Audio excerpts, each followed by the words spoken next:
ആദരവോടെ വന്ദനം പറഞ്ഞുകൊണ്ടും ദൈവവചന ശുശ്രൂഷയിലേക്ക് കടക്കുന്നു. അനുഗ്രഹീതമായ ദൈവസഭയോർത്ത് ദൈവത്തെ സ്തുതിക്കുന്നു. ഈ ദിവസങ്ങൾ കർത്തൃദാസനോടും കുടുംബത്തോടും ദൈവസഭയോടുമായിരിക്കാൻ ലഭിക്കുന്ന അവസരത്തെ ഓർത്ത് ദൈവത്തെ സ്തുതിക്കുന്നു. കർത്തൃദാസൻ pastor Sabu Cherian, Bright Abraham, അതുപോലെ അനുഗ്രഹീതമായി ആരാധനയുടെ ആത്മമണ്ഡലത്തിലേക്ക് നമ്മളെ കൈപിടിച്ച് കയറ്റുന്ന ശ്രേഷ്ഠ കർത്തൃദാസൻ, ആ കർത്തൃദാസനിൽ കൂടെ ഇവിടെ വെളിപ്പെടുന്ന ദൈവ സാന്നിധ്യമോർത്ത് ഞാൻ ദൈവത്തെ സ്തുതിക്കുന്നു. കർത്തൃദാസൻ്റെ സാന്നിധ്യത്തിനും കൂട്ടായ്മയ്ക്കും നന്ദി പറയുന്നു, വന്ദനം ചെയ്യുന്നു. ബറാഖ മിനിസ്ട്രീസ് അതിൻ്റെ 7ാമത്തെ വർഷത്തിലേക്ക് കടക്കുമ്പോൾ അത് വളരെ ദൈവീയ പദ്ധതികൾക്കുള്ള ഒരുക്കമായി ദൈവമക്കൾ കാത്തുകൊള്ളണം. ഉൽപ്പത്തി പുസ്തകത്തിൻ്റെ 1-ാം അധ്യായത്തിൽ 6 ദിവസങ്ങളെക്കുറിച്ച് പറയുന്നു. 6 ദിവസങ്ങൾ ദൈവം കർമ്മനിരതനായിരുന്നു. 7ാമത്തെ ദിവസം ദൈവം പ്രത്യേകിച്ചൊന്നും ചെയ്തില്ല എന്ന് തന്നെയാണ് പൊതുവെ പറഞ്ഞു വരുന്നത്. 7ാമത്തെ ദിവസം ദൈവം ഒന്നും ചെയ്തില്ലെങ്കിൽ പിന്നെ 1-ാം അധ്യായത്തിൻ്റെ അവസാനത്തോട്ട് അതും കൂടെ അങ്ങ് ചേർത്ത് എഴുതിയാൽ പോരായിരുന്നോ? പോരാ. ആ ആദ്യത്തെ 6 ദിവസങ്ങളിൽ ചെയ്യുന്നതിനെക്കാട്ടിലും ഭയങ്കരമായ ഒരു പ്രവൃത്തി 2ാമത്തെ അധ്യായത്തിൽ ആരംഭിച്ചിട്ട് ഒരു പാരഗ്രാഫ് സെപ്പറേറ്റ് ചെയ്യുകയാണ്. എന്തിനു വേണ്ടി? 7ാമത്തെ ദിവസത്തിന് വേണ്ടി. 7ാമത്തെ ദിവസം ദൈവം പ്രവർത്തിക്കുകയായിരുന്നോ എന്ന് ചോദിച്ചാൽ സൃഷ്ടിക്കുകയായിരുന്നില്ല. ദൈവം ശുദ്ധീകരിച്ച് അനുഗ്രഹിച്ചു എന്ന് പറഞ്ഞു. എന്തിനു വേണ്ടിയാണ് ദൈവം ശുദ്ധീകരിച്ച് അനുഗ്രഹിച്ചത്? കാലങ്ങളിൽ ദൈവവും മനുഷ്യനുമായിട്ട് ഒരു ഫെലോഷിപ്പ് ഡേ ആയിട്ട് ദൈവം അത് മാറ്റിവെക്കുകയായിരുന്നു. 6 ദിവസം ക്രിയേഷൻ ഡേയ്സ് ആയിരുന്നെങ്കിൽ 7ാമത്തെ ദിവസം ഫെലോഷിപ്പ് ഡേ ആയിരുന്നു. ദൈവം മനുഷ്യനുമായി അടുത്തിടപഴകുന്ന ദിവസം. അങ്ങനെയെങ്കിൽ ഞാൻ വിശ്വസിക്കുകയാണ് 6 വർഷത്തെക്കാട്ടിലുപരി ഈ 7ാമത്തെ വർഷം ദൈവവുമായിട്ട് അടുത്തിടപഴകാൻ, ദൈവത്തെ പേഴ്സണലി കാണാൻ, അങ്ങനെയുള്ള ഒരു അനുഭവത്തിലേക്ക് കടക്കുവാൻ ഈ ദൈവസഭയ്ക്ക് 7ാമത്തെ ദിവസം, നിങ്ങൾ 6 വർഷം കഴിഞ്ഞെന്ന് പറയരുത്, ഇത് 7ാമത്തെ ദിവസമാണെന്ന് പ്രതീക്ഷിച്ച് ഈ ഒരു വർഷത്തിലേക്ക് പ്രതീക്ഷിക്കുകയും. ആമേൻ. വിശ്വസിച്ചാൽ നമുക്ക് ദൈവത്തിൻ്റെ മഹത്വം കാണാൻ കഴിയും. വിശ്വസിച്ചാൽ ദൈവത്തിൻ്റെ മഹത്വം കാണുവാൻ കഴിയും. ഇവിടെ നിന്ന് നിങ്ങൾ നോക്കാമെങ്കിൽ അബുദാബി സിറ്റിയുടെ ഒരു ലൈറ്റ്, ഒരു ഓറ നിങ്ങൾക്ക് ഇവിടെ നിന്ന് കാണാൻ കഴിയും. അതാണ് മഹത്വം, ഗ്ലോറി എന്ന് പറയുന്നത്. വിശ്വസിച്ചാൽ ദൈവത്തിൻ്റെ മഹത്വം കാണാൻ കഴിയും.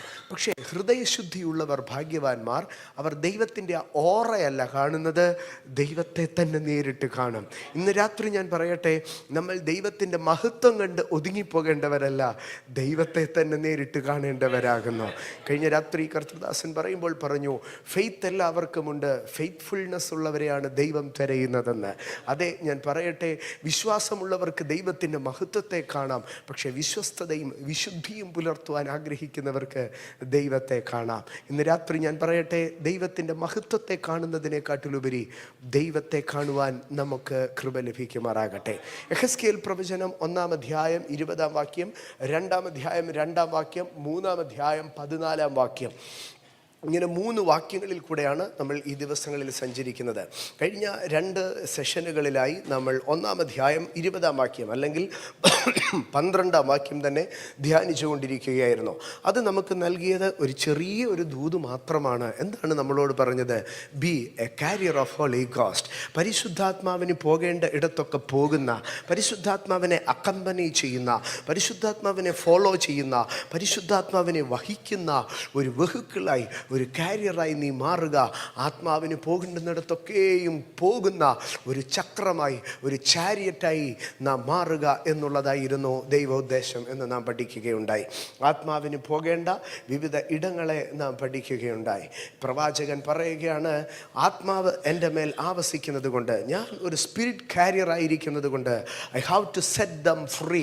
ഇന്ന് രാത്രി ഞാൻ പറയട്ടെ, ഒരു സമൂഹത്തെ ഫ്രീ ആക്കുവാൻ, ഒരു സമൂഹത്തെ സ്വാതന്ത്ര്യത്തിലേക്ക് നയിക്കുവാൻ, ഒരു സമൂഹത്തിന് ലിബർട്ടി എന്താണെന്ന് കാണിച്ചു കൊടുക്കുവാൻ ഒരു നിയോഗമാണ് ദൈവത്തിൻ്റെ ആത്മാവ് നമ്മുടെ മേൽ റെസ്റ്റ് ചെയ്യുക എന്നുള്ളത്. പരിശുദ്ധാത്മാവ് നമ്മുടെ മേൽ റെസ്റ്റ് ചെയ്യട്ടെ. നമുക്ക് റെസ്റ്റ്ലെസ്സായി കർത്താവിൻ്റെ വേല ചെയ്യാം. ഹല്ലേലൂയ. ഇന്ന് നമ്മൾ അതിൻ്റെ 2-ാം ഭാഗത്തിലേക്ക് കടക്കുകയാണ്. 2-ാം അധ്യായം 2-ാം വാക്യത്തിലേക്ക് നമുക്ക് കടന്നു വരാം. ഒരുമിച്ച് നമുക്ക് ചേർന്നത് വായിക്കാം. യെഹെസ്കേൽ പ്രവചനം 2-ാം അധ്യായം അതിൻ്റെ 2-ാം വാക്യം നമുക്ക് ഒന്ന് വായിക്കാം.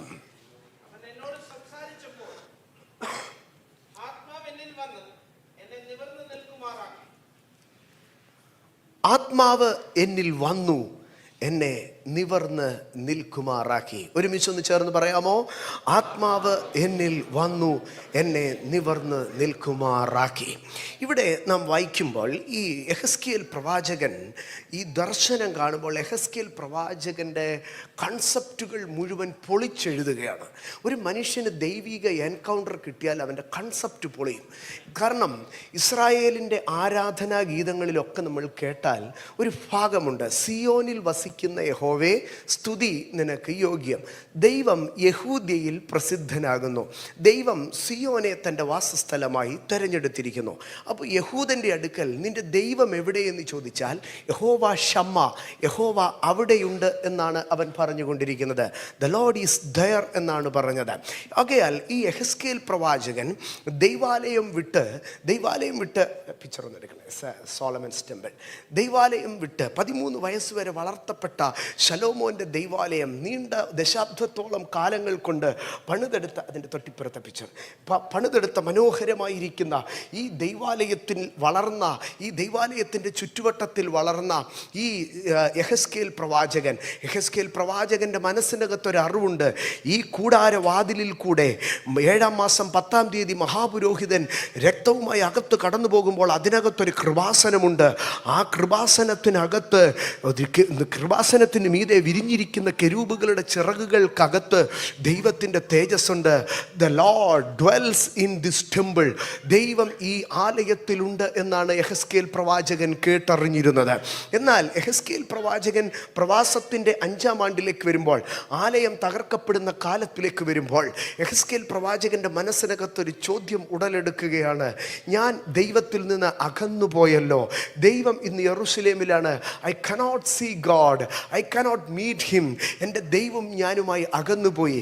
കാരണം തൻ്റെ കൺസെപ്റ്റിൽ ഇസ്രായേലിൻ്റെ ദൈവം ഒരു സ്റ്റേഷനറി ഗോഡായിരുന്നു. ആമേൻ. അനങ്ങാപ്പാറയായിട്ട്, ആമേൻ, യെരൂശലേമിൻ്റെ ദൈവാലയത്തിൽ കുത്തിയിരിക്കുന്ന ഒരു ദൈവമായിരുന്നു ഇസ്രായേലിൻ്റെ ദൈവം. അല്ലെങ്കിൽ ഇസ്രായേലിൻ്റെ ദൈവം യഹൂദ്യയിൽ പ്രസിദ്ധനായിരുന്നു, ടെറിട്ടോറിയൽ ഗോഡായിരുന്നു. അങ്ങനെ ഇരിക്കുകയാണ് ബാബേൽ നദിയുടെ തീരത്തിരിക്കുമ്പോൾ, ആമേൻ, യെഹെസ്കേൽ പ്രവചനം 1-ാം അധ്യായം അതിൻ്റെ 28-ാം വാക്യത്തിലേക്ക് വരുമ്പോൾ, ആമേൻ, കെബാർ നദിയുടെ തീരത്തിരിക്കുന്ന യെഹെസ്കേൽ പ്രവാചകൻ പറയുകയാണ്, ഞാൻ കണ്ടു ദൈവത്തിൻ്റെ മഹത്വത്തിൻ്റെ പ്രത്യക്ഷത ഈ ബാബിലോണിൻ്റെ മണ്ണിൽ, ഈ കെബാർ നദീ തീരത്ത് ഞാൻ കണ്ടു ദൈവത്തിൻ്റെ മഹത്വത്തിൻ്റെ പ്രത്യക്ഷതയെ ഞാൻ കണ്ടു. അവിടെ യെഹെസ്കേൽ പ്രവാചകൻ ഒരു സത്യം തിരിച്ചറിഞ്ഞു. My God is not a territorial God, but he is a universal God. My God is not a stationary God, but my God is omnipresent God. ഇന്ന് രാത്രി തിരിച്ചറിയണം ദൈവ പൈതലേ, നിന്റെ ദൈവം ഒരു കുടില് കെട്ടി, ഒരു കൂടാരം കെട്ടി ക്ഷേത്രങ്ങളിൽ വസിക്കുന്നവനല്ല, കോവിലുകൾക്കകത്തോ കപ്പേളക്കകത്തോ ഒതുങ്ങിയിരിക്കുന്നവനല്ല. എൻ്റെ ദൈവം സർവ്വവ്യാപിയാണ്. ദ ഓംനിപ്രസന്റ് ഗോഡ്, ദ ഓംനിപ്രസന്റ് ഗോഡ്, സർവ്വവ്യാപിയായ ദൈവം. ഹല്ലേലൂയ. നിങ്ങളൊന്ന് ഓർത്തു കൊള്ളണമേ, ഇത്ര മനോഹരമായിരിക്കുന്ന ഈ ദൈവാലയത്തിൽ വസിച്ച ദൈവം ഇപ്പോൾ കെബാർ നദീതീരത്തെ ഒരു സെറ്റിൽമെന്റ് കോളനിക്കകത്തേക്ക് ചെന്ന് നിന്നിട്ട് യെഹെസ്കേൽ പ്രവാചകന്റെ അടുക്കൽ പറയുകയാണ്, ഐ ആം ഹിയർ. യെഹെസ്കേൽ പ്രവാചകന്റെ ചിന്താഗതികൾ മാറി. ഇന്ന് രാത്രികാലം തിരിച്ചറിയണം ദൈവ പൈതലേ, ദൈവത്തിന്റെ എൻകൗണ്ടർ നമ്മുടെ ചിന്തകളെ പൊളിച്ചെഴുതും. ഇന്ന് രാത്രി നിന്റെ ചിന്തകളെ പൊളിച്ചെഴുതുവാൻ കർത്താവിൻ്റെ ഒരു ദർശനത്തിന്, കർത്താവിൻ്റെ ഒരു എൻകൗണ്ടറിന് സാധ്യമാകും. നിന്റെ മക്കളുടെ ചിന്താഗതികളെ പൊളിച്ചെഴുതുവാൻ, നിന്റെ കൂട്ടുകാരുടെ ചിന്താഗതികളെ പൊളിച്ചെഴുതുവാൻ, നിന്റെ സമൂഹത്തിൻ്റെ ചിന്താഗതികളെ പൊളിച്ചെഴുതുവാൻ ദൈവത്തിൻ്റെ എൻകൗണ്ടറിന് കഴിയും. ആമേൻ. ഇവിടെ ആമേൻ, യെഹെസ്കേൽ പ്രവാചകൻ 2-ാം അധ്യായം 2-ാം വാക്യത്തിൽ പറയുകയാണ്, അവൻ എന്നോട് സംസാരിക്കുമ്പോൾ ആത്മാവ് എന്നിൽ വന്നു, എന്നിൽ വന്നു, എന്നെ നിവർന്ന് നിൽക്കുമാറാക്കി. ഇവിടെ 2 ഭാഗങ്ങളാണ് പറയുന്നത്. ഇന്ന് രാത്രി നമുക്ക് 2 കാര്യങ്ങൾ ധ്യാനിക്കണം. ഒന്ന്, അകത്തേക്ക് കയറി വരുന്ന ആത്മാവ്. 2, നിവർത്തി നിൽക്കുന്ന ആത്മാവ്. സ്തോത്രം. ഒന്നാമത്തെ അധ്യായത്തിൽ യെഹെസ്കേൽ പ്രവാചകൻ കാണുന്നത് ആത്മാവ് പോകേണ്ടിയിടത്തെല്ലാം പുറകെ പുറകെ നടക്കേണ്ടതായിട്ടുള്ള ഒരവസ്ഥയാണ്. അപ്പം സെർവൻഹുഡ് ഡിസൈപ്പിൾഷിപ്പാണ് അവിടെ പറയുന്നത്. പരിശുദ്ധാത്മാവിന് ദാസനായി, പരിശുദ്ധാത്മാവിന് വിധേയപ്പെട്ട്, പരിശുദ്ധാത്മാവിനൊരു കാരിയറായി, പരിശുദ്ധാത്മാവ് എന്തു പറയുന്നോ അതെല്ലാം ചെയ്ത് പുറകെ നടക്കുന്ന ഒരാളായിട്ടാണ് 1-ാം അധ്യായം പറയുന്നത്. എന്നാൽ 2-ാം അധ്യായത്തിലേക്ക് വരുമ്പോൾ അത് പരിശുദ്ധാത്മാവിൻ്റെ അടുത്ത തലം വെളിപ്പെടുകയാണ്. അവിടെ ഒന്നാമതായി പറയുകയാണ്, പരിശുദ്ധാത്മാവ് അവൻ്റെ അകത്തേക്ക് വന്നു. പരിശുദ്ധാത്മാവ് അവൻ്റെ അകത്തേക്ക് വന്നു. യെരൂശലേമിലെ ശലോമോൻ പണിത ദൈവാലയത്തിൽ മാത്രമല്ല ഇരിക്കുന്നത്, പൊന്നുകൊണ്ട് പൊതിഞ്ഞ ആ ദൈവാലയത്തിൽ മാത്രമല്ല ഇരിക്കുന്നത്, ഈ സെറ്റിൽമെന്റ് കോളനിയിൽ ഇരിക്കുന്ന, ഈ കെബാർ നദീതീരത്തെ കുടിലിരിക്കുന്ന ഈ പാവപ്പെട്ടവന്റെ ചങ്കിനകത്തും കർത്താവിന് ഇറങ്ങി വന്ന് ഇരിപ്പാൻ കഴിയുക. ഇന്ന് രാത്രി എഹെസ്കേലിനെ പോലെ പറഞ്ഞാട്ട് ആമേൻ, ദൈവത്തിന്റെ ആത്മാവിനിൽ ഇരിപ്പാൻ കഴിയും. ഈ ദൈവത്തിൻ്റെ ആത്മാവ് എന്നിൽ വരിക എന്ന് പറഞ്ഞാൽ എന്താണ്? ദൈവാത്മാവ് ഒരുവനിൽ കടന്നു വരിക എന്നുള്ളത്. ദൈവാത്മാവ് ഒരുവനിൽ കടന്നു വരിക എന്ന് പറഞ്ഞാൽ ഞാൻ പ്രധാനമായി അതിൻ്റെ 5 ഭാഗങ്ങൾ പറയാം. ഒരുവൻ്റെ അകത്തേക്ക് ദൈവത്തിൻ്റെ ആത്മാവ് കടന്നു വന്നാൽ ദൈവത്തിൻ്റെ ആത്മാവെന്ന് പറയാൻ കഴിയത്തില്ല, ദൈവം തന്നെയാണ് കടന്നു വരുന്നത്. ദൈവാത്മാവ് ഒരുവനിലേക്ക് കടന്നു വന്നാൽ ദൈവം തന്നെ കടന്നു വരികയാണ്. ഞാൻ വാക്യം പറയാം, 1 കൊരിന്ത്യർ 3:16, നിങ്ങളിൽ ദൈവത്തിൻ്റെ ആത്മാവ് വസിക്കുന്നുവെന്നും നിങ്ങൾ ദൈവത്തിന്റെ മന്ദിരമാകുന്നുവെന്നും അറിയുന്നില്ലയോ? അപ്പോൾ ഒരുവനിലേക്ക് ആത്മാവ് കടന്നു വന്നാൽ 5 കാര്യങ്ങൾ ഞാൻ വേഗത്തിൽ പറഞ്ഞു പോകാം. ഒരുവനിലേക്ക് ദൈവത്തിന്റെ ആത്മാവ് കടന്നു വന്നു കഴിഞ്ഞാൽ അവന്റെ അകത്തേക്ക് എന്താണ്? ദൈവം തന്നെയാണ് കടന്നു വരുന്നത്. ദൈവം കടന്നു വരുന്നു എന്ന് പറഞ്ഞാൽ അതിന്റെ 2-ാമത്തെ ഭാഗം ഞാൻ പറയും, അവന്റെ അകത്തേക്ക് യേശു കടന്നു വരികയാണ്. ദൈവം ഒരുവന്റെ അകത്തേക്ക്, പരിശുദ്ധാത്മാവ് ഒരുവന്റെ അകത്തേക്ക് വന്നാൽ ക്രിസ്തു അവനിലേക്ക് പ്രവേശിക്കുകയാണ്. 3-ാമതായി ഞാൻ പറയുമ്പോൾ പരിശുദ്ധാത്മാവ് തന്നെ അവനിലേക്ക് കടന്നു വരികയാണ്. ഒരുവനിൽ പരിശുദ്ധാത്മാവ് പ്രവേശിക്കുമ്പോൾ പിതാവും പുത്രനും പരിശുദ്ധാത്മാവുമാകുന്ന ത്രിയേക ദൈവം അവൻ്റെ അകത്തേക്ക് എൻ്റർ ചെയ്യുകയാണ്. 4-ാമത്തെ ഭാഗത്തിലേക്ക് കടന്നു വരുമ്പോൾ പരിശുദ്ധാത്മാവ് ഒരുവനിൽ അകത്തേക്ക് കയറുമ്പോൾ ദൈവത്തിൻ്റെ ക്യാരക്ടർ അവൻ്റെ അകത്തേക്ക് വരികയാണ്. ഒരിക്കൽ കൂടെ ഞാൻ പറയട്ടെ, ദൈവത്തിൻ്റെ പരിശുദ്ധാത്മാവ് ഒരുവൻ അകത്തേക്ക് കയറുമ്പോൾ ദൈവത്തിൻ്റെ ക്യാരക്ടർ അവനകത്തേക്ക് വരികയാണ്. റോമാലേഖനം 5-ാം അധ്യായം 5-ാം വാക്യം, ദൈവത്തിൻ്റെ സ്നേഹം നിങ്ങൾക്ക് നൽകപ്പെട്ട പരിശുദ്ധാത്മാവിനാൽ നിങ്ങളുടെ ഉള്ളത്തിൽ പകർന്നിരിക്കുന്നു. ഇന്ന് രാത്രി തിരിച്ചറിയേണ്ട ഒരു സത്യമുണ്ട്, ദൈവത്തിൻ്റെ പരിശുദ്ധാത്മാവ് നമ്മളിലേക്ക് ഇറങ്ങി വരുമ്പോൾ ദൈവത്തിൻ്റെ ക്യാരക്ടർ, ദൈവത്തിൻ്റെ സ്നേഹം നമ്മളിലേക്ക് ഇറങ്ങി വരികയാണ്. അതുകൊണ്ടാണ് യോഹന്നാൻ അപ്പോസ്തലൻ പറഞ്ഞത്, ഒരുവൻ വെളിച്ചത്തിൽ നടക്കുന്നു എന്ന് പറഞ്ഞിട്ട് സഹോദരനെ പകയ്ക്കുന്നെങ്കിൽ പുള്ളി അല്പം ഉടായിപ്പ അല്ല, കള്ളനാണ് എന്നാ പറയുന്നത്. ആകയാൽ ഒരു മനുഷ്യൻ പരിശുദ്ധാത്മാവിനെ പ്രാപിക്കുമ്പോൾ ദൈവത്തിൻ്റെ സ്നേഹം അവനിലേക്ക് വരികയാണ്. എന്നാൽ ദൈവത്തിൻ്റെ സ്നേഹം മാത്രമല്ല പരിശുദ്ധാത്മാവിനാൽ അവൻ്റെ അകത്തേക്ക് ഇൻസ്റ്റോൾ ചെയ്യപ്പെടുന്നത്. കൊരിന്ത്യർക്ക് എഴുതിയ 2-ാം ലേഖനം 4-ാം അധ്യായം 7-ാം വാക്യത്തിലേക്ക് കടന്നു വരുമ്പോൾ അവിടെ പറയുകയാണ്, ഈ അത്യന്ത ശക്തി ഞങ്ങൾക്ക് സ്വന്തമല്ല, നിക്ഷേപം എത്രേ എന്ന് വരേണ്ടതിന്, ഇത് ഞങ്ങൾക്ക്, ഈ നിക്ഷേപം ഞങ്ങൾക്ക് ദാനം എത്രേ എന്ന് വരേണ്ടതിന്, ഈ നിക്ഷേപം ഞങ്ങൾക്ക് മൺപാത്രങ്ങളിൽ എത്രേ പകർന്നിരിക്കുന്നത്. അപ്പോൾ അവിടെ ദൈവത്തിൻ്റെ പരിശുദ്ധാത്മാവ് ഒരു ശക്തിയായിട്ടാണ് ഇറങ്ങി വരുന്നത്. അതുകൊണ്ടാണ് അപ്പോസ്തല പ്രവൃത്തി 1:8 പറയുന്നത്, പരിശുദ്ധാത്മാവ് നിങ്ങളുടെ മേൽ വരുമ്പോൾ നിങ്ങൾ ശക്തി ലഭിക്കുന്നവരായി തീരും. ശ്രദ്ധിക്കണമേ, പരിശുദ്ധാത്മാവ് ഒരു മനുഷ്യൻ്റെ അകത്തേക്ക് കയറുമ്പോൾ തൃത്വത്തിൻ്റെ 3 തത്വങ്ങളും അവൻ്റെ അകത്തേക്ക് കയറുകയാണ്. പിതാവായ ദൈവം, പുത്രനായ ദൈവം, പരിശുദ്ധാത്മാവായ ദൈവം അവൻ്റെ അകത്തേക്ക് വന്ന് അവനൊരു ടെമ്പിളായി ട്രാൻസ്ഫോം ചെയ്യപ്പെടുകയാണ്. 4-ാമതായി അവനിലേക്ക് ദൈവിക സ്വഭാവം ഇംപ്ലിമെന്റ് ചെയ്യപ്പെടുകയാണ്. ഇന്ന് രാത്രി ഞാൻ എൻ്റെ സഹോദരങ്ങളോട് പറയട്ടെ, സ്വഭാവ രൂപീകരണം സംഭവിക്കുന്നത് പരിശുദ്ധാത്മാവിനാലാകുന്നു. ഞാൻ അതിനെ വഴിയെ പറഞ്ഞു വരാം. 5-ാമതായി പറയുകയാണ്, പരിശുദ്ധാത്മാവിന് 2 തലങ്ങളുണ്ട്. ഒന്ന്, ഒരു പരിശുദ്ധാത്മാവിൻ്റെ സ്നേഹം, ഒരു ക്യാരക്ടർ തലമുണ്ട്. 2, പരിശുദ്ധാത്മാവിൻ്റെ ഒരു ശക്തിയുടെ തലമുണ്ട്. ഇതിനെ നാം ശ്രദ്ധിക്കണമെങ്കിൽ ഹോരേബിൻ്റെ പർവ്വതത്തിങ്കിലേക്ക് കടന്നു ചെല്ലുമ്പോൾ മോശ കണ്ട പുൽപ്പടർപ്പിലെ തീ, ആ തീക്ക് 2 ഗുണങ്ങളുണ്ട്. എന്താണ്? ആ തീ അണഞ്ഞു പോകത്തില്ല. ആ തീയെ കണ്ട മോശ ഭയപ്പെട്ടു. That was powerful. ആ തീ ശക്തിയുള്ളതായിരുന്നു. പക്ഷെ ആ മുൾപ്പടർപ്പ് കത്തിയത് എവിടാ?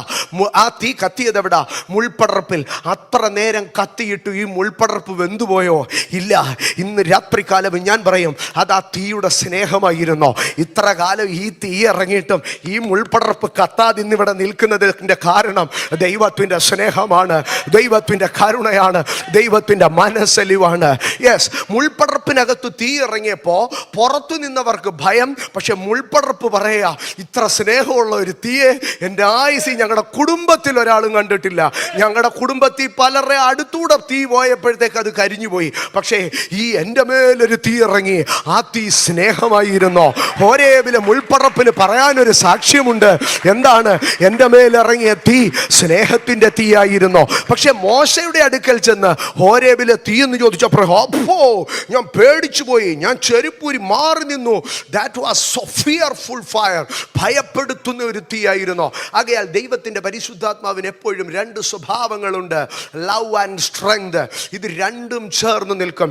നിങ്ങൾ നല്ല ശക്തരായ അഭിഷക്തന്മാരെയൊക്കെ ശ്രദ്ധിച്ചാൽ പുൾപിറ്റിൽ നിൽക്കുമ്പോൾ നിങ്ങൾക്ക് അവരുടെ മുഖത്ത് നോക്കാൻ പോലും ഒരു പ്രസാദം തോന്നത്തില്ല. ഭയങ്കര കോപിഷ്ഠരാണ്, ഭയങ്കര ഇതാണെന്ന് തോന്നും. പക്ഷെ നിങ്ങൾ പേഴ്സണലി അവരുടെ അടുക്കൽ ചെന്ന് കഴിഞ്ഞാൽ ഭയങ്കര ലോല ഹൃദയന്മാരായിരിക്കും. മറ്റൊരു കാര്യം പറയാം, ദൈവവചനത്തിൻ്റെ വെളിപ്പാടുകൾ ശക്തമായി പറയുമ്പോൾ ഇത് ഭയങ്കരമാണെന്ന് ചിന്തിക്കും. പക്ഷെ പേഴ്സണലി ചെന്ന് സംസാരിച്ചാൽ നിങ്ങൾക്ക് മനസ്സിലാകും ഇവനൊരു മരമണ്ടന പൊട്ടനാണെന്ന്. സ്തോത്രം. അടുത്ത ഭാഗത്തിലേക്ക് നമുക്ക് കടന്നു പോകാം. അങ്ങനെ ദൈവത്തിൻ്റെ പരിശുദ്ധാത്മാവ് അകത്തേക്ക് വരുവാൻ ആഗ്രഹിക്കുകയാണ്.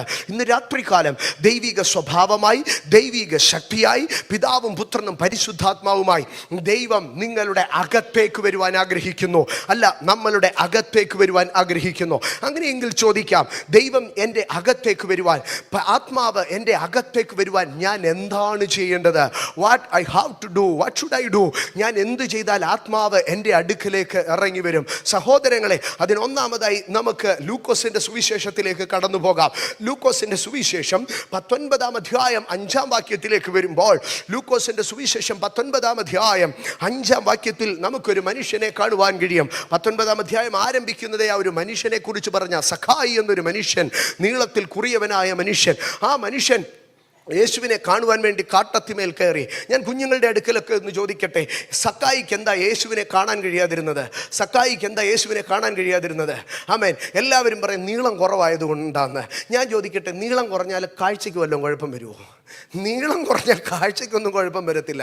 സക്കായിക്ക് യേശുവിനെ കാണാൻ കഴിയാഞ്ഞത് സക്കായിക്ക് നീളം കുറവാഞ്ഞിട്ടല്ല, സക്കായിയുടെ മുമ്പിൽ പല തടസ്സങ്ങളും ഉണ്ടായിരുന്നു. ഇന്ന് രാത്രി ഞാനൊരു കാര്യം പറയട്ടെ, നിങ്ങളുടെ തടസ്സങ്ങൾ നിങ്ങളുടെ ബലഹീനതകളായി നിങ്ങൾ മിസ്കൺസെപ്ഷനിലേക്ക് പോകരുത്. ഒരിക്കൽ കൂടെ പറയട്ടെ, നിങ്ങളുടെ തടസ്സങ്ങൾ നിങ്ങളുടെ ബലഹീനതകളായി നിങ്ങൾ ജഡ്ജ് ചെയ്യരുത്. നമ്മളെല്ലാം പറയാം സക്കായിക്ക് നീളം കുറവായോണ്ടാ സക്കായിക്ക് കാണാൻ കഴിയാതിരുന്നതെന്ന്. നീളം കുറവുണ്ടെന്ന് പറഞ്ഞത് കാഴ്ചയെ ബാധിക്കത്തില്ല. പകരം സക്കായി കാണുന്നതിന് ഒരു പുരുഷാരം മുഴുവൻ തടസ്സമായിരുന്നു. ആമേൻ. ഇന്ന് രാത്രി ഞാൻ പറയട്ടെ, നിന്റെ പ്രശ്നങ്ങളുടെ പലതിൻ്റെയും കാരണം നിന്റെ ബലഹീനതയല്ല, ചില മാനുഷിക പൈശാചിക തടസ്സങ്ങളാണ്. നീ അതിനെ മറികടക്കാനുള്ള വഴികളെ നോക്കണം. അല്ലാതെ എനിക്ക് കഴിവില്ല, എനിക്ക് പ്രാപ്തിയില്ല, എനിക്ക് ഉയരമില്ല, എനിക്ക് ബുദ്ധിയില്ല, എനിക്ക് ലാംഗ്വേജ് ഇല്ല, എനിക്ക് സഹായിപ്പാൻ ആരുമില്ല, അതൊന്നും നീ പറഞ്ഞുകൊണ്ടിരിക്കരുത്. സക്കായി യേശുവിനെ കാണാഞ്ഞത് നീളം കുറഞ്ഞത് കൊണ്ടല്ല, അവന്റെ മുമ്പിൽ തടസ്സങ്ങൾ ഉണ്ടായത് കൊണ്ടാണ്. ആമേൻ. ഹല്ലേലൂയ. അങ്ങനെ സക്കായി യേശുവിനെ കാണുവാൻ തക്കവണ്ണം അവൻ പ്രതിബന്ധങ്ങളെ മറികടക്കുവാൻ പരിശ്രമിച്ച് അവൻ ഒരു മരത്തിന്മേൽ കയറി. മരത്തിന്മേൽ കയറിയിരുന്ന സക്കായിയുടെ താഴെ വന്ന് യേശു സക്കായിയുടെ അടുക്കൽ പറഞ്ഞു, സക്കായി നീ ഇങ്ങ് ഇറങ്ങി വാ, ഞാൻ നിന്റെ വീട്ടിലേക്ക് കയറി വരട്ടെ. ആമേൻ. സക്കായി അടുത്ത ഭാഗത്തിലേക്ക് ചെയ്യുമ്പോൾ, അടുത്ത ഭാഗത്തിൽ എന്താണ് ചെയ്തതെന്ന് ശ്രദ്ധിച്ചാൽ 19-ാം അധ്യായം 8-ാം വാക്യത്തിലേക്ക് വരുമ്പോൾ സക്കായി അവിടെ കൺഫസ് ചെയ്യുകയാണ്. സക്കായി മരത്തിന്മേൽ കയറിയത് കൊണ്ട് ഒന്നുമല്ല യേശു അവിടെ ചെന്നത്. സക്കായിയുടെ മനസ്സിനെ യേശു ഡിസൈൻ ചെയ്തു. ആ മനസ്സ് എന്തായിരുന്നുവെന്ന് സക്കായി വാതിക്കൽ വന്നു നിന്ന് പറയുകയാണ്. എല്ലാവരും പറഞ്ഞു യേശു പാപിയായ ഒരു മനുഷ്യൻ്റെ കൂടെ പോയെന്ന്. പക്ഷെ സക്കായിയുടെ മനസ്സ് പാപത്തിൻ്റെ മനസ്സായിരുന്നില്ല, ആ ഒരു റെപ്പൻഡൻസിൻ്റെ, ഒരു അനുതാപത്തിൻ്റെ മനസ്സായിരുന്നു. അതുകൊണ്ട് സക്കായി ഓടി വന്ന് യേശുവിൻ്റെ മുമ്പാകെ മുട്ടുകുത്തി നിന്ന് പറയുകയാണ്, കർത്താവേ, എൻ്റെ വസ്തുവകയിൽ പാതി ഞാൻ ദരിദ്രർക്ക് കൊടുക്കുന്നു, വല്ലതും ചതിവായി വാങ്ങിയിട്ടുണ്ടെങ്കിൽ 4 മടങ്ങ് മടക്കി കൊടുക്കുന്നുവെന്ന് പറഞ്ഞു. അവൻ്റെ മനസ്സിൽ അവൻ ചെയ്ത ചതിയും വഞ്ചനയും അവൻ്റെ അനീതിയും പൊങ്ങി വന്നു. അവൻ യേശുവിനെ കണ്ടപ്പോൾ അവൻ്റെ മനസ്സിനകത്തൊരു റിപ്പൻറ്റൻസ് പൊങ്ങി വന്നു. ഇന്ന് രാത്രി ഞാൻ പറയട്ടെ സഹോദരങ്ങളെ, ജീവിതത്തിലൊരു റിപ്പൻറ്റൻസ് ഉണ്ടായിക്കഴിഞ്ഞാൽ പരിശുദ്ധാത്മാവ് യേശു അവൻ്റെ അകത്തേക്ക് കയറി വരിക. യെസ്, ആമേൻ.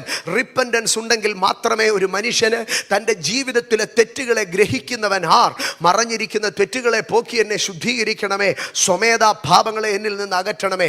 രണ്ടു വിധമായ പാപങ്ങളുണ്ട്, മറഞ്ഞിരിക്കുന്നതുണ്ട്.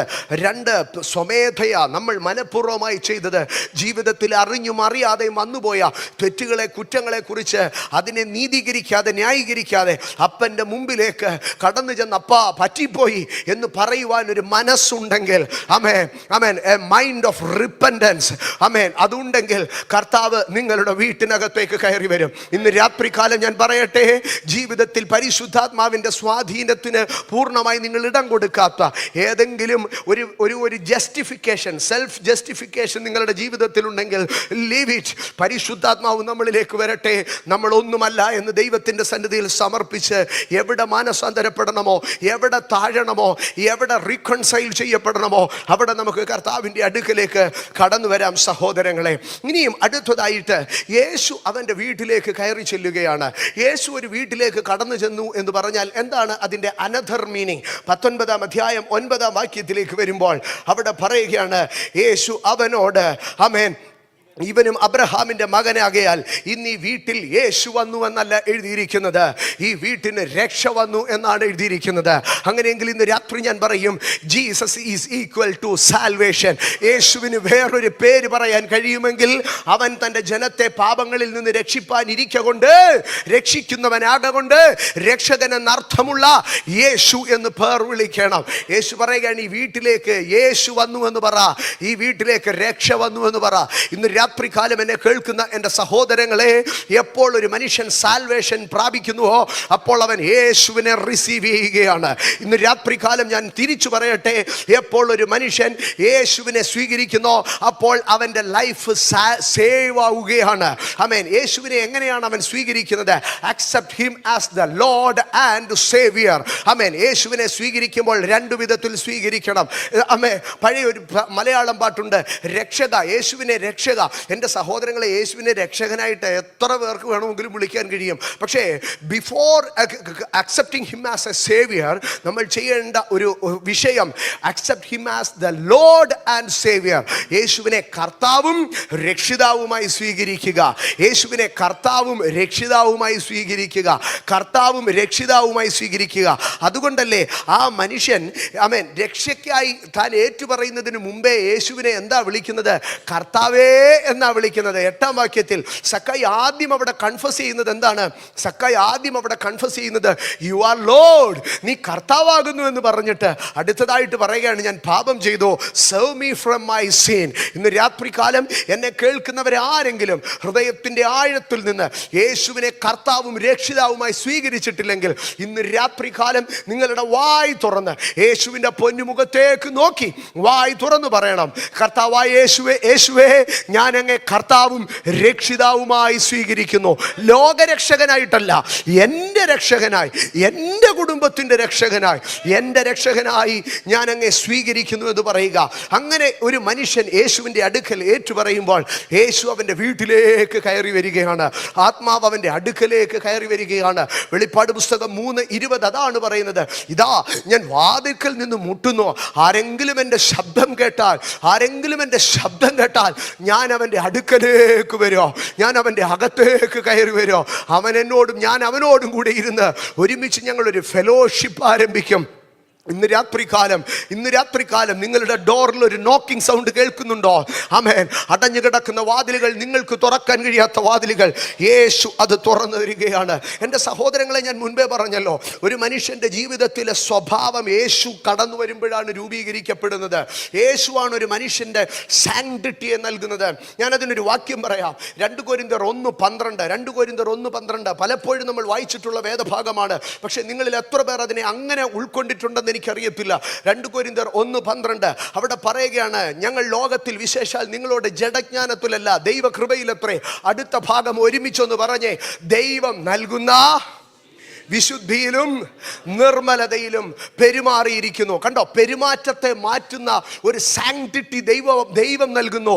ദൈവം നൽകുന്ന വിശുദ്ധിയും ദൈവം നൽകുന്ന നിർമ്മലതയും. അതാണ് ഞാൻ മുൻപേ പറഞ്ഞത്. ആത്മാവ് നമ്മളിലേക്ക് ഇറങ്ങി വന്നു കഴിഞ്ഞാൽ നമ്മുടെ ക്യാരക്ടറിനെ പരിശുദ്ധാത്മാവിന് മാറ്റുവാൻ കഴിയും. God given sanctity. ആമേൻ. ഓരോ ദിവസവും ദൈവസന്നിധിയിൽ പ്രാർത്ഥിക്കണം. ദൈവമേ, നിന്റെ വിശുദ്ധി എനിക്ക് തരണമേ.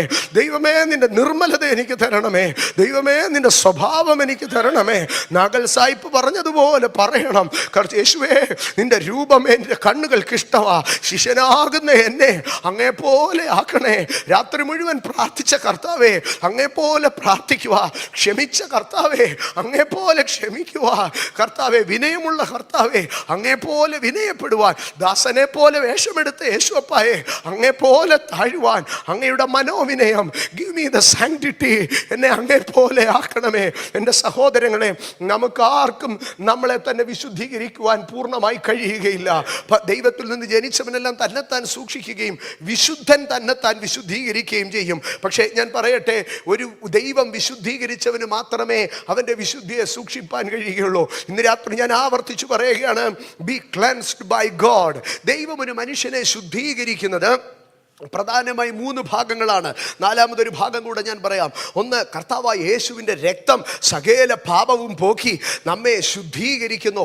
1 യോഹന്നാൻ 1-ാം അധ്യായത്തിൽ പറയുന്നു, ദൈവപുത്രനായ യേശുവിൻ്റെ രക്തം സകല പാപവും പോക്കുന്നു. 2-മതായി യോഹന്നാൻ്റെ സുവിശേഷം 15-ാം അധ്യായത്തിൽ യേശു പറഞ്ഞു, ഞാൻ നിങ്ങളോട് പറയുന്ന ദൈവവചനം നിങ്ങളെ വിശുദ്ധീകരിക്കും. How much you meditate the word of God, that much will be your sanctity. ആമേൻ. എത്രത്തോളം ദൈവത്തിൻ്റെ വചനം ധ്യാനിക്കുമോ, ദൈവത്തിൻ്റെ ശബ്ദം കേൾക്കുമോ, ആ ശബ്ദമായിരിക്കും നമ്മളെ ശുദ്ധീകരിക്കുന്നത്. ആ ദൈവത്തിൻ്റെ വചനമായി നമുക്ക് വായിക്കാം. ആമേൻ. നമ്മുടെ കാതുകളിൽ ദൈവത്തിൻ്റെ ശബ്ദമായി കേൾക്കാം. ഒരുപക്ഷെ ഒരു ദൈവദാസൻ പ്രസംഗിക്കുമ്പോഴായിരിക്കാം. Listen to the word of God and it will sanctify you. 1, യേശുവിൻ്റെ രക്തം. 2, ദൈവത്തിൻ്റെ വചനം. 3-മതായി റോമാലേഖനം 15:15 അവിടെ പറയുകയാണ്, ജാതികൾ എന്ന വഴിപാട് പരിശുദ്ധാത്മാവിനാൽ വിശുദ്ധീകരിക്കപ്പെട്ടു. പഴയ നിയമത്തിലെ യാഗപീഠത്തിങ്കൽ കൊണ്ടുവന്ന ഒരു ബലിമൃഗത്തെ, സ്തോത്രം, യാഗപീഠത്തിങ്കൽ പിളർത്തി വെക്കുമ്പോൾ അത് വിശുദ്ധീകരിക്കപ്പെട്ട് ചാരമായി തീരുന്നത് സ്വർഗത്തിൽ നിന്നിറങ്ങി യാഗപീഠത്തിൽ കത്തിത്തുടങ്ങിയ ആ അഭിഷേകത്തിന്റെ അഗ്നിക്കകത്താണെങ്കിൽ ഇന്ന് രാത്രികാലം തിരിച്ചറിയണം ദൈവവൈതലേ, എന്റെയും നിങ്ങളുടെയും പ്രാകൃത ജഡീക സ്വഭാവങ്ങളെ മാറ്റി ഒരു വിശുദ്ധനാക്കി തീർക്കുന്നത് എൻ്റെ കുടുംബത്തിലുള്ളവരുടെ ഒക്കെ കഴിവുകൊണ്ടല്ല, പകരം യേശുവിന്റെ കൃപ കൊണ്ടത്രേ. ഇന്ന് രാത്രി പറഞ്ഞാട്ടെ, യേശുവിന്റെ രക്തത്താൽ ഞാനൊരു വിശുദ്ധനായി തീരാ. യേശുവിന്റെ വചനത്താൽ ഞാനൊരു വിശുദ്ധനായി തീരാ. ദൈവത്തിന്റെ പരിശുദ്ധാത്മാവിനാൽ ഞാനൊരു വിശുദ്ധനായി തീരാ. ആമേൻ, ആമേൻ. വിശുദ്ധനായി തീരും, വിശുദ്ധനായി തീരും, വിശുദ്ധനായി തീരാ. ഇന്ന് രാത്രി നമ്മുടെ കർത്താവ് നമ്മളെ വിശുദ്ധീകരിക്കുന്ന ദൈവമാണ്. അതുകൊണ്ടാണ് പറയുന്നത്, വിശുദ്ധീകരിക്കുന്നവർക്കും വിശുദ്ധീകരിക്കുന്നവനും വിശുദ്ധീകരിക്കപ്പെടുന്നവർക്കും ഒരുവനത്രേ പിതാവ്. ആകയാൽ നമ്മൾ വിശുദ്ധീകരിക്കപ്പെടാൻ ഒരു ഒറ്റ കാര്യം ചെയ്താൽ മതി, നിന്നു കൊടുത്താൽ മതി, നിന്നു കൊടുത്താൽ മതി. ഇതിനകത്ത് അമ്മമാരൊക്കെ ഇരിപ്പുണ്ടല്ലോ, നിങ്ങളുടെ കുഞ്ഞുങ്ങളെ കുളിപ്പിക്കുമ്പോൾ നിങ്ങൾ എന്താ അവരോട് പറയുന്നത്? കൊച്ചെ, നീ ഒന്ന് അടങ്ങി നിൽക്കുക, ഞാൻ നിന്നെ ഒന്ന് കുളിപ്പിക്ക. നീ ഒന്ന് അടങ്ങി നിന്നാ നിന്റെ അപ്പൻ നിന്നെ കുളിപ്പിക്കുക. ഇന്ന് രാത്രി ഞാൻ പറയട്ടെ, എത്ര ചെളി നമ്മുടെ ദേഹത്തുണ്ടെങ്കിലോ നമ്മളൊന്ന് അടങ്ങി നിന്നാൽ, നമ്മളൊന്ന് സമർപ്പിച്ച് കൊടുത്താൽ, God given sanctity, എൻ്റെ ദൈവം എന്നെ ശുദ്ധീകരിക്കും. അതുകൊണ്ടാണ് കർത്താവ് പറഞ്ഞത്, ആമേൻ, പോക്കിയിട്ടില്ലാത്ത അവരുടെ അകൃത്യത്തെ ഞാൻ പോക്കും, ഞാൻ പോക്കും, ഞാൻ പോക്കും. പോക്കിയിട്ടില്ലാത്ത അവരുടെ അകൃത്യത്തെ ഞാൻ പോക്കും. നിന്റെ പാപങ്ങൾ രക്താംബരം പോലെ കടിഞ്ചുവപ്പായിരുന്നാലും ഞാൻ അതിനെ ഹിമം പോലെ വെളുപ്പിക്കും. കാർമുകിലിനെ ഞാൻ ഹിമമാക്കി മാറ്റും, രക്താംബരത്തെ ഞാൻ പഞ്ഞി പോലെ വെണ്മയാക്കി തീർക്കും. ഇന്ന് രാത്രി തിരിച്ചറിയണം, ഗോഡ് ഗിവൺ സാങ്ക്ടിറ്റി. ആകയാൽ സക്കായിയുടെ വീട്ടിലേക്ക് യേശു കടന്നു വന്നു. കാരണം അവൻ്റെ മനസ്സിനകത്ത് പാപത്തെ വിട്ടൊഴിയുവാൻ, ഒരു വിശുദ്ധിക്ക് വേണ്ടി യേശുവിനെ സ്നേഹിപ്പാനുള്ളൊരു ആഗ്രഹം അവനുണ്ടായിരുന്നു. സ്തോത്രം. 2-മതായി, ഒരു മനുഷ്യൻ്റെ ജീവിതത്തിലേക്ക് യേശു കടന്നു വരുവാനുള്ള കാരണം നാം പഠിക്കുമ്പോൾ, യേശു എവിടേക്കാണ് കടന്നു ചെല്ലുന്നത്? സ്തോത്രം. ഒരിക്കൽ ദൈവവും ദൂതന്മാരും ഇങ്ങനെ വഴിയാത്ര ചെയ്തു പോവുകയാണ്. പല വീടുകളെ കണ്ടു, അവിടെയൊന്നും ദൈവം കയറിയില്ല. അങ്ങനെ കടന്നു പോകുമ്പോൾ പോകുമ്പോൾ ഒരു വീട്ടിൽ നിന്നൊരു മനുഷ്യൻ ഓടി വന്ന് ദൈവത്തിൻ്റെ മുമ്പാകെ നിലം വരെ കുനിഞ്ഞ് അവിടെ കിടന്ന് എന്ത് ചെയ്തെന്നറിയാമോ? അവിടെ എഴുതിയിരിക്കുന്നത് അവൻ നിലം വരെ കുനിഞ്ഞ് നമസ്കരിച്ചു എന്നാണ് പറഞ്ഞത്. നിലം വരെ കുനിഞ്ഞു, ദൈവത്തിൻ്റെ മുൻപാകെ നിലം വരെ കുനിഞ്ഞു. എന്താണ് അവിടെ ചെയ്തത്? അതൊരു ആരാധനയായിരുന്നു. ആരാണ് ഈ മനുഷ്യനെന്ന് നമുക്കറിയാം. മമ്രേത്തോപ്പിലെ അബ്രാമായിരുന്നു. മമ്രേത്തോപ്പിലെ അബ്രാം ദൈവത്തെ കണ്ടപ്പോൾ കൂടാരത്തിൻ്റെ വാതിൽക്കൽ നിന്ന് അവൻ എഴുന്നേറ്റ് ഓടിച്ചെന്ന് ദൈവത്തിൻ്റെ മുൻപാകെ നിലം വരെ കുനിഞ്ഞ് നമസ്കരിച്ചു. അവൻ നിലം വരെ കുനിഞ്ഞെന്ന് പറഞ്ഞാൽ അവൻ്റെ തല നിലത്തുമുട്ടിയെന്ന അതിൻ്റെ അർത്ഥം. നിലം വരെ കുനിഞ്ഞ് നമസ്കരിച്ചിട്ട് ആ ആരാധനയ്ക്കകത്തൊരു കാര്യം പറഞ്ഞു: എന്നോട് കൃപയുണ്ടെങ്കിൽ ആ സാന്നിധ്യം കുറച്ചു നേരം എൻ്റെ വീട്ടിനകത്തോട്ടൊന്ന് തന്നിട്ട് പോകണം. വേറൊന്നും വേണ്ട, നിന്റെ സാന്നിധ്യം മതി. എന്നോട് കൃപയുണ്ടെങ്കിൽ എനിക്ക് ആ സാന്നിധ്യം മതി.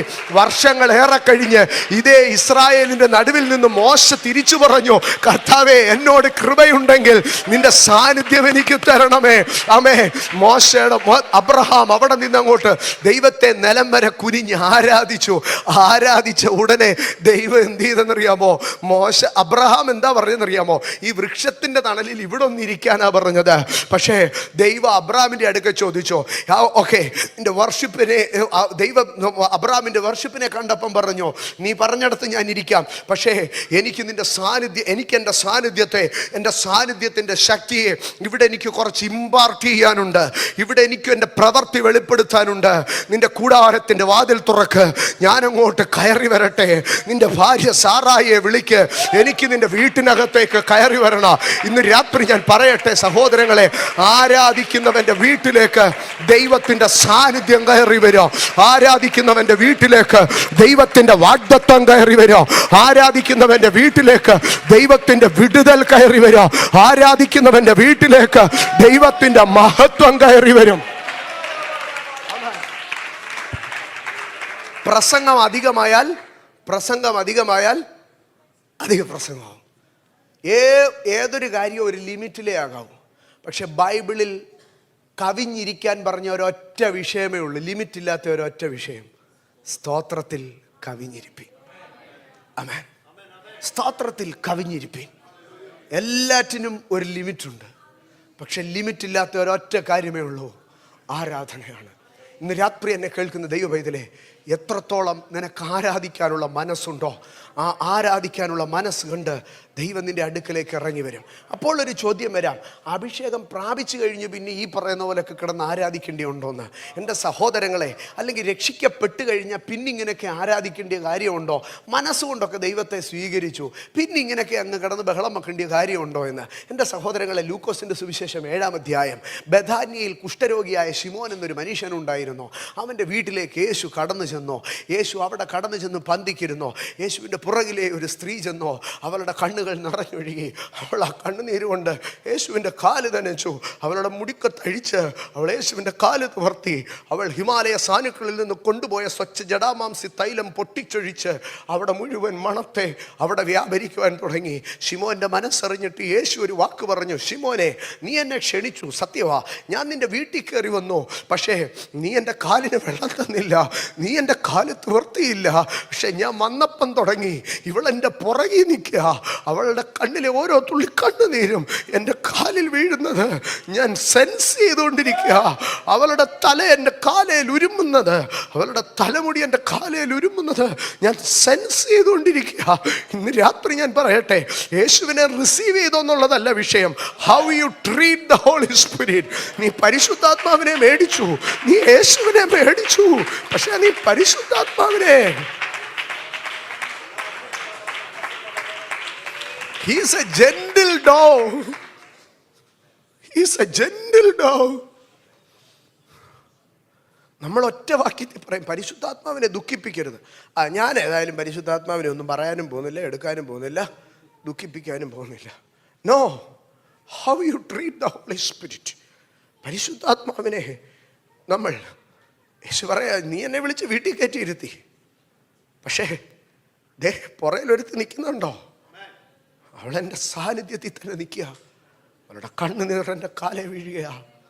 അവളുടെ തലമുടി എൻ്റെ കാലയിൽ ഒരയുക. ഇന്ന് രാത്രി എന്നെ കേൾക്കുന്ന എൻ്റെ സഹോദരങ്ങളെ, ആരാധിക്കുന്നവനുമായിട്ടാണ് കർത്താവിനൊരു സാന്നിധ്യം. ഇന്ന് രാത്രി നിങ്ങൾ ചോദിക്കും, ഇതെങ്ങനെ സാധിക്കും? യോഹന്നാൻ്റെ സുവിശേഷം 4:24 അവിടെ പറയുകയാണ്, കർത്താവിനെ ആരാധിക്കുന്നവൻ ദൈവമാത്മാവാകുന്നു, അവനെ നമസ്കരിക്കുന്നവൻ ആത്മാവിലും സത്യത്തിലും ആരാധിക്കണം. എന്താണ് ഈ ആത്മാവിലും സത്യത്തിലും ആരാധിക്കുക എന്ന് പറയുന്നത്? സഹോദരങ്ങളെ, ഒരു മനുഷ്യൻ്റെ ജീവിതത്തിൽ 3 സംഗതികളുണ്ട്: ബോഡി, മൈൻഡ്, സോൾ അല്ലെങ്കിൽ സ്പിരിറ്റ്. ഇത് എന്തിനാണ് ഈ 3 ഘടകങ്ങൾ? ബോഡി നമുക്ക് ലോകത്തോട് ഇടപെടാനാണ്. ലോകത്തോടുള്ള നമ്മളുടെ എക്സ്പ്രഷൻ, അല്ലെ ലോകത്തോടുള്ള നമ്മുടെ മീഡിയയാണ് നമ്മുടെ ബോഡി. എന്നാൽ നമ്മളോട് സംസാരിക്കുന്ന ഒരാളുണ്ട്. 9:30 ആകുമ്പം പ്രസംഗം നിർത്തണം എന്ന് എന്നോട് പറയുന്ന ഒരാളുണ്ട്. അതാരാണ്? എൻ്റെ മൈൻഡ്. ഞാൻ ലോകത്തോട് സംസാരിക്കണമെങ്കിൽ എനിക്ക് ബോഡി വേണം. എനിക്ക് തിരിച്ചറിവുണ്ടാകണമെങ്കിൽ, ഞാൻ എന്നോട് തന്നെ സംസാരിക്കണമെങ്കിൽ എൻ്റെ കൺട്രോൾ ഏതിനകത്താണ്? മൈൻഡ്. നമ്മൾ ചിലരെ പറയില്ല, അവൻ്റെ മൈൻഡ് ഒരിച്ചിരി ക്രാക്ക് ആയതാണെന്ന് പറയും. അപ്പോൾ അവനെ തന്നെ കൺട്രോൾ ചെയ്യാൻ കഴിയാത്ത അവസ്ഥയാണ്. അപ്പം നമ്മുടെ സെൽഫ് കൺട്രോളാണ് മൈൻഡ്. പക്ഷേ ഈ മൈൻഡ് കൊണ്ടും ബോഡി കൊണ്ടുമല്ല ദൈവവുമായി കണക്റ്റ് ആകുന്നത് എവിടെയാണെന്നറിയാമോ? ആത്മാവാണ്. ആമേൻ. നിങ്ങളുടെ ശരീരവും എൻ്റെ ശരീരവും തമ്മിലാണ് ബന്ധപ്പെടുന്നത്. അപ്പോൾ ആത്മാവും തമ്മിൽ ബന്ധപ്പെടണമെങ്കിൽ, അപ്പോൾ ചോദിക്കും, ഇതെല്ലാം എങ്ങനെ ഒരു കാര്യം സംഭവിക്കുന്നത്? ഞങ്ങൾ ഹോട്ടൽ അപ്പാർട്ട്മെൻറ്റ്, നിങ്ങളൊക്കെ ഹോട്ടൽ അപ്പാർട്ട്മെൻറ്റിൽ താമസിക്കുമല്ലോ, അല്ലെങ്കിൽ ഇൻ്റർകോം ഉള്ള നിങ്ങളുടെ ഓഫീസിലൊക്കെ ഇൻ്റർകോം ഫോണിൽ 9 അടിച്ചാൽ 8 അടിച്ചാൽ 7 അടിച്ചാൽ 66 അടിച്ചാൽ ഇതെവിടെ തന്നെ പോകും? അത് ആ ഓഫീസിനകത്ത് കയറും. പക്ഷെ അതിനകത്ത് 0 ഡയൽ ചെയ്ത് കഴിഞ്ഞാൽ ആ ഇൻ്റർകോമിൽ നിന്ന് ഈ ഫോൺ ലൈൻ എങ്ങോട്ട് പോവുകയാണ്? അതിൻ്റെ മറ്റേ മെയിൻ ലൈനിലേക്ക് കണക്റ്റ് ആവുക. എൻ്റെ സഹോദരങ്ങളെ, ഇതുപോലെയാണ് വർഷിപ്പ്. നമ്മൾ ഇൻ്റർകോം നമ്പറിൽ കിടന്ന് അടിച്ചാൽ പോരാ, അതിനാ ഇൻ്റർകോം ഫോണിനകത്ത് ഒരു 0 നമ്പറുണ്ട്. അതിനകത്ത് അടിച്ച് അതുവഴി നമ്മൾ ദൈവവുമായി കണക്റ്റ് ആകണം. ആമേൻ, ആമേൻ. ആരാധനയിലാണ് ദൈവസാന്നിധ്യം ഇറങ്ങുന്നത്. ഈ ദിവസങ്ങളിലെല്ലാം കർത്തൃദാസൻ പറയുന്ന ഒരു ഭാഗമുണ്ട്. ആമോസിൻ്റെ പുസ്തകം 9-ാം അധ്യായത്തിലെ 12-ാം വാക്യം എന്താണ് പറയുന്നത്? വീണുപോയ ദാവീദിൻ്റെ കൂടാരത്തെ എഴുന്നേൽപ്പിക്കും. അതിൻ്റെ മുകളിലത്തെ വാക്യം ഒന്ന് നോക്കിക്കഴിഞ്ഞാൽ, എന്തിനു വേണ്ടിയാണ് ദൈവം ഈ വീണുപോയ ദാവീദിൻ്റെ കൂടാരത്തെ എഴുന്നേൽപ്പിക്കുന്നത്? വീണുപോയ ആമോസ് 9:11 കടന്നു വരുമ്പോൾ, അവർ ഏദോമിൽ ശേഷിച്ചിരിക്കുന്നവരുടെയും എൻ്റെ നാമം വിളിക്കപ്പെടുന്ന സകല ജാതികളുടെയും ദേശത്തെ കൈവശമാക്കേണ്ടതിന്, ആ ഭാഗം ശ്രദ്ധിക്കണമേ, ദേശത്തെ കൈവശമാക്കേണ്ടതിന് വീണുപോയ ദാവീദിൻ കൂടാരത്തെ ഞാൻ അന്നാളിൽ നിവർത്തുകയും അതിൻ്റെ പിളർപ്പുകളെ അടയ്ക്കുകയും അവൻ്റെ ഇടിവുകളെ തീർക്കുകയും അതിനെ പുരാതന കാലത്തിലെന്നപോലെ പണിയുകയും ചെയ്യുമെന്നാകുന്നു ഇതനുഷ്ഠിക്കുന്ന യഹോവയുടെ അരുളപ്പാട്. ഞാൻ പറയട്ടെ, ആരാധിക്കാത്തവനായുഷ്കാലം മുഴുവൻ ഇക്ഷ വരച്ചുകൊണ്ട് നടക്കത്തേ ഉള്ളൂ. ദേശത്തിന്മേൽ നിനക്കൊരാധിപത്യം വേണോ? ദേശാധിപതിയെ നിന്റെ കാലിനകത്ത് ചവിട്ടണോ? അവിടെ ആരാധന വെളിപ്പെടണം. Holy Spirit. ദേശത്തെ കൈവശമാക്കണമെങ്കിൽ ആരാധന പുറത്തു വരണം. അവിടെ ദൈവം ഇറങ്ങി വരും. മമ്രേത്തോപ്പിൽ ദൈവത്തിൻ്റെ മുമ്പാകെ അബ്രഹാം നിലം വരെ കുനിഞ്ഞു. വർഷങ്ങൾ കഴിഞ്ഞു. ഈ സാറ മരിച്ചു കിടക്കുമ്പോൾ അബ്രഹാം വന്നിട്ട് പറഞ്ഞു, ആ മക്പേല എന്ന ഗുഹ എനിക്ക് വേണമെന്ന് പറഞ്ഞു. അവിടെ കൂടി നിന്നവർ മമ്രേത്തോപ്പ് എന്ന് പറഞ്ഞാൽ നമ്മൾ ഇന്ത്യക്ക് ഏതാണെന്ന്, മമ്രേത്തോപ്പ് എന്ന് പറഞ്ഞാൽ മമ്രയുടെ തോപ്പ്. അപ്പോൾ വാടകയ്ക്കാണ് പുള്ളിക്കാരൻ അവിടെ താമസിച്ചുകൊണ്ടിരുന്നത്. പുള്ളിക്കാരന് കല്ലറ പോലും സ്വന്തമായിട്ടില്ല. അപ്പോൾ അബ്രഹാം വന്നു നിന്നപ്പം അവർ പറയുക, നീ ഇവിടെ ദൈവത്തിൻ്റെ പ്രഭുവാ, നിനക്കിവിടെ ഏത് സ്ഥലം വേണമെങ്കിലും നീ അങ്ങ് എടുത്ത് അവിടെ കൊണ്ടുപോയി അങ്ങ് അടക്കിയാൽ പോരെ, ഞങ്ങളോട് വല്ലതും ചോദിക്കേണ്ട കാര്യമുണ്ടോ? അബ്രഹാം പറഞ്ഞു, അങ്ങനെ വേണ്ട, ഓസിനൊന്നും വേണ്ട, കാശ് തന്നു മേടിക്കാം. അങ്ങനെയാണെങ്കിൽ നമുക്ക് അങ്ങോട്ടും ഇങ്ങോട്ടൊന്നും വേണ്ട, ഒറ്റ വില, നീ വില പറഞ്ഞ് നീ അങ്ങ് എടുത്തു. ദേശം സ്വാധീനമായി. എന്താ കാരണം? അബ്രഹാമിൻ്റെ കൂടാരത്തിന് മുമ്പിലൊക്കെ അബ്രഹാം യാഗപീഠം ദൈവത്തിന് യാഗം കഴിക്കുമായിരുന്നു. ദൈവത്തിൻ്റെ സാന്നിധ്യത്തെ കണ്ടപ്പം നിലത്ത് വീണ് ആരാധിക്കുമായിരുന്നു. ഇന്ന് രാത്രി ഞാൻ ദൈവമക്കളോട് പറയട്ടെ, കഴിഞ്ഞ ദിവസങ്ങളിലൊക്കെ നിങ്ങൾ കണ്ടിന്യൂസ് കേട്ടുകൊണ്ടിരിക്കുകയാണ്, അതിനപ്പുറമായിട്ടൊന്നും പറയേണ്ട ആവശ്യമില്ല. എങ്കിലും ഈ വിഷയത്തോട് ചേർത്ത് ഞാൻ പറയട്ടെ, ദൈവിക ജയം നിങ്ങൾക്ക് ആസ്വദിക്കണമെങ്കിൽ, നിങ്ങളുടെ ജീവിതത്തിൽ ഒരു വീണുപോയ ദാവീദിന്റെ കൂടാരമുണ്ടെങ്കിൽ ദൈവത്താൽ അത് നിവർത്തപ്പെടുവാൻ, കർത്താവേ revive my worship, revive my worship, revive my worship, revive my worship, revive my worship, revive my worship, revive my worship.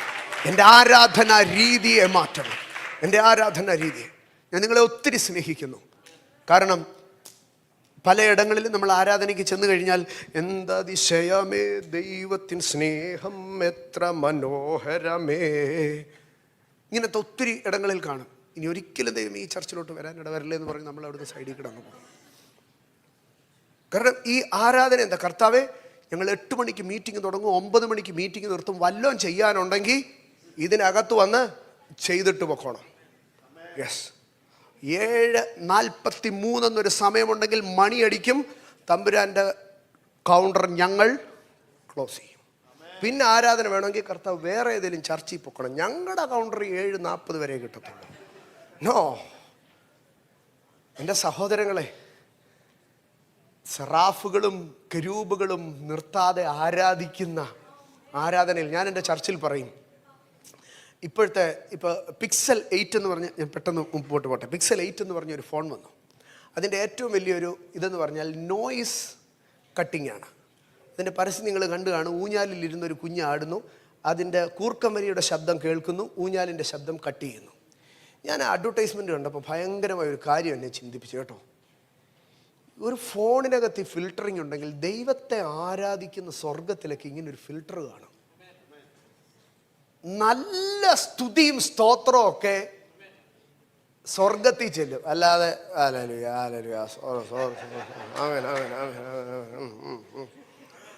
ഇത് മുഴുവനും സ്വർഗത്തിൽ ചെല്ലുന്നതിന് മുമ്പ് ഒരു ഫിൽറ്റർ ഉണ്ട്, അവിടെ തട്ടി താപ്പോട്ട് പോരും. കാരണം സ്വർഗത്തിൽ ഈ നോയ്സ് കേൾക്കാൻ ദൈവത്തിന് ഇഷ്ടമാണ്. സ്വർഗത്തിൽ നോയ്സ് ദൈവം കേൾപ്പിക്കത്തില്ല.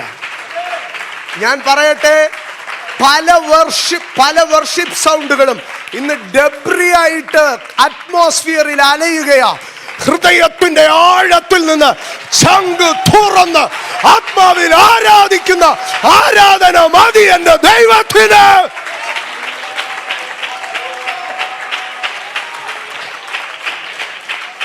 സ്തോത്രം, സ്തോത്രം, സ്തോത്രം. ആമേൻ. അങ്ങനെ ഓരോ പ്രാവശ്യം ആരാധിക്കാൻ വരുമ്പോഴും ഓർക്കണം, നോയിസ് കട്ടിങ്ങിൽ എൻ്റെ സൗണ്ട് പോകരുത്.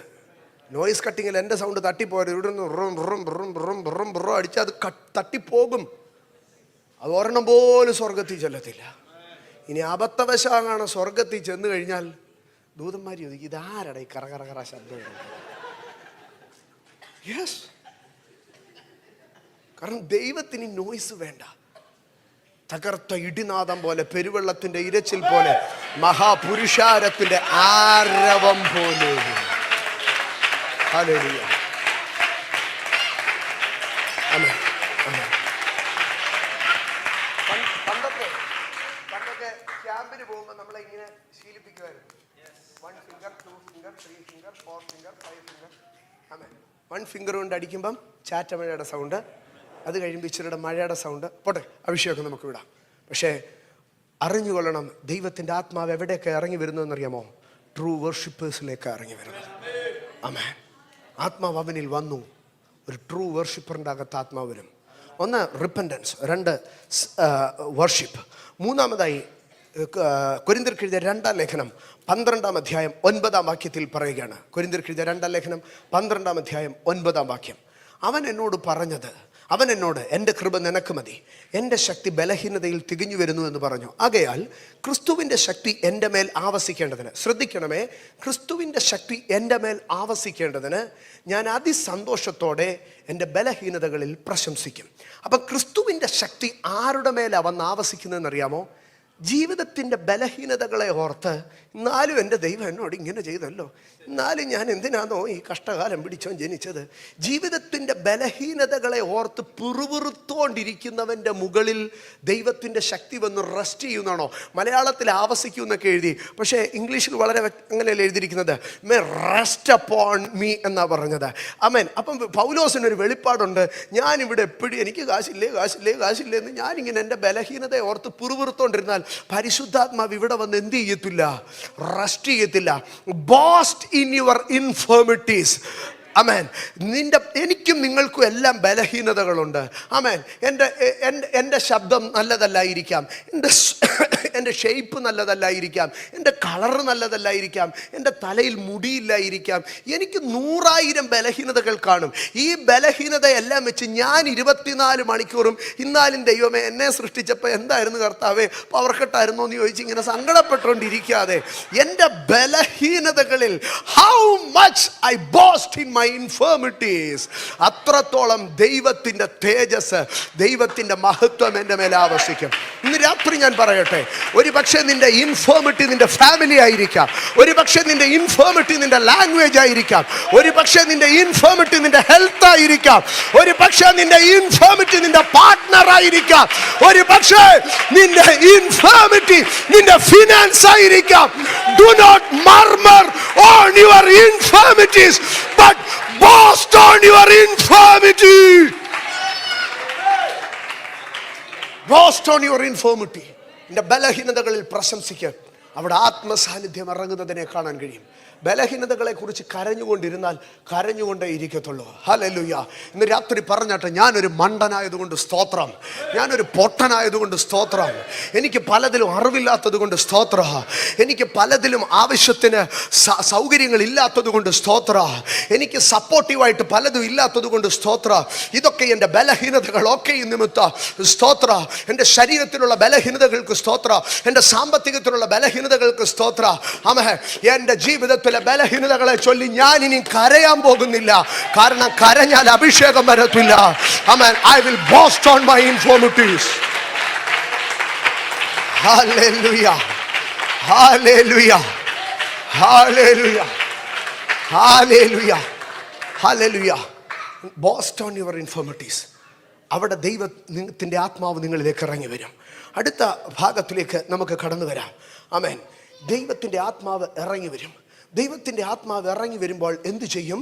ദൈവത്തിൻ്റെ ആത്മാവ് അവനിലേക്ക് വന്നു, അത് നിവർത്തി. യെഹെസ്കേൽ 2:2 അവൻ എന്നോട് സംസാരിച്ചപ്പോൾ ദൈവത്തിൻ്റെ ആത്മാവ് എന്നിൽ വന്നു, എന്നെ നിവർന്ന് നിൽക്കുമാറാക്കി.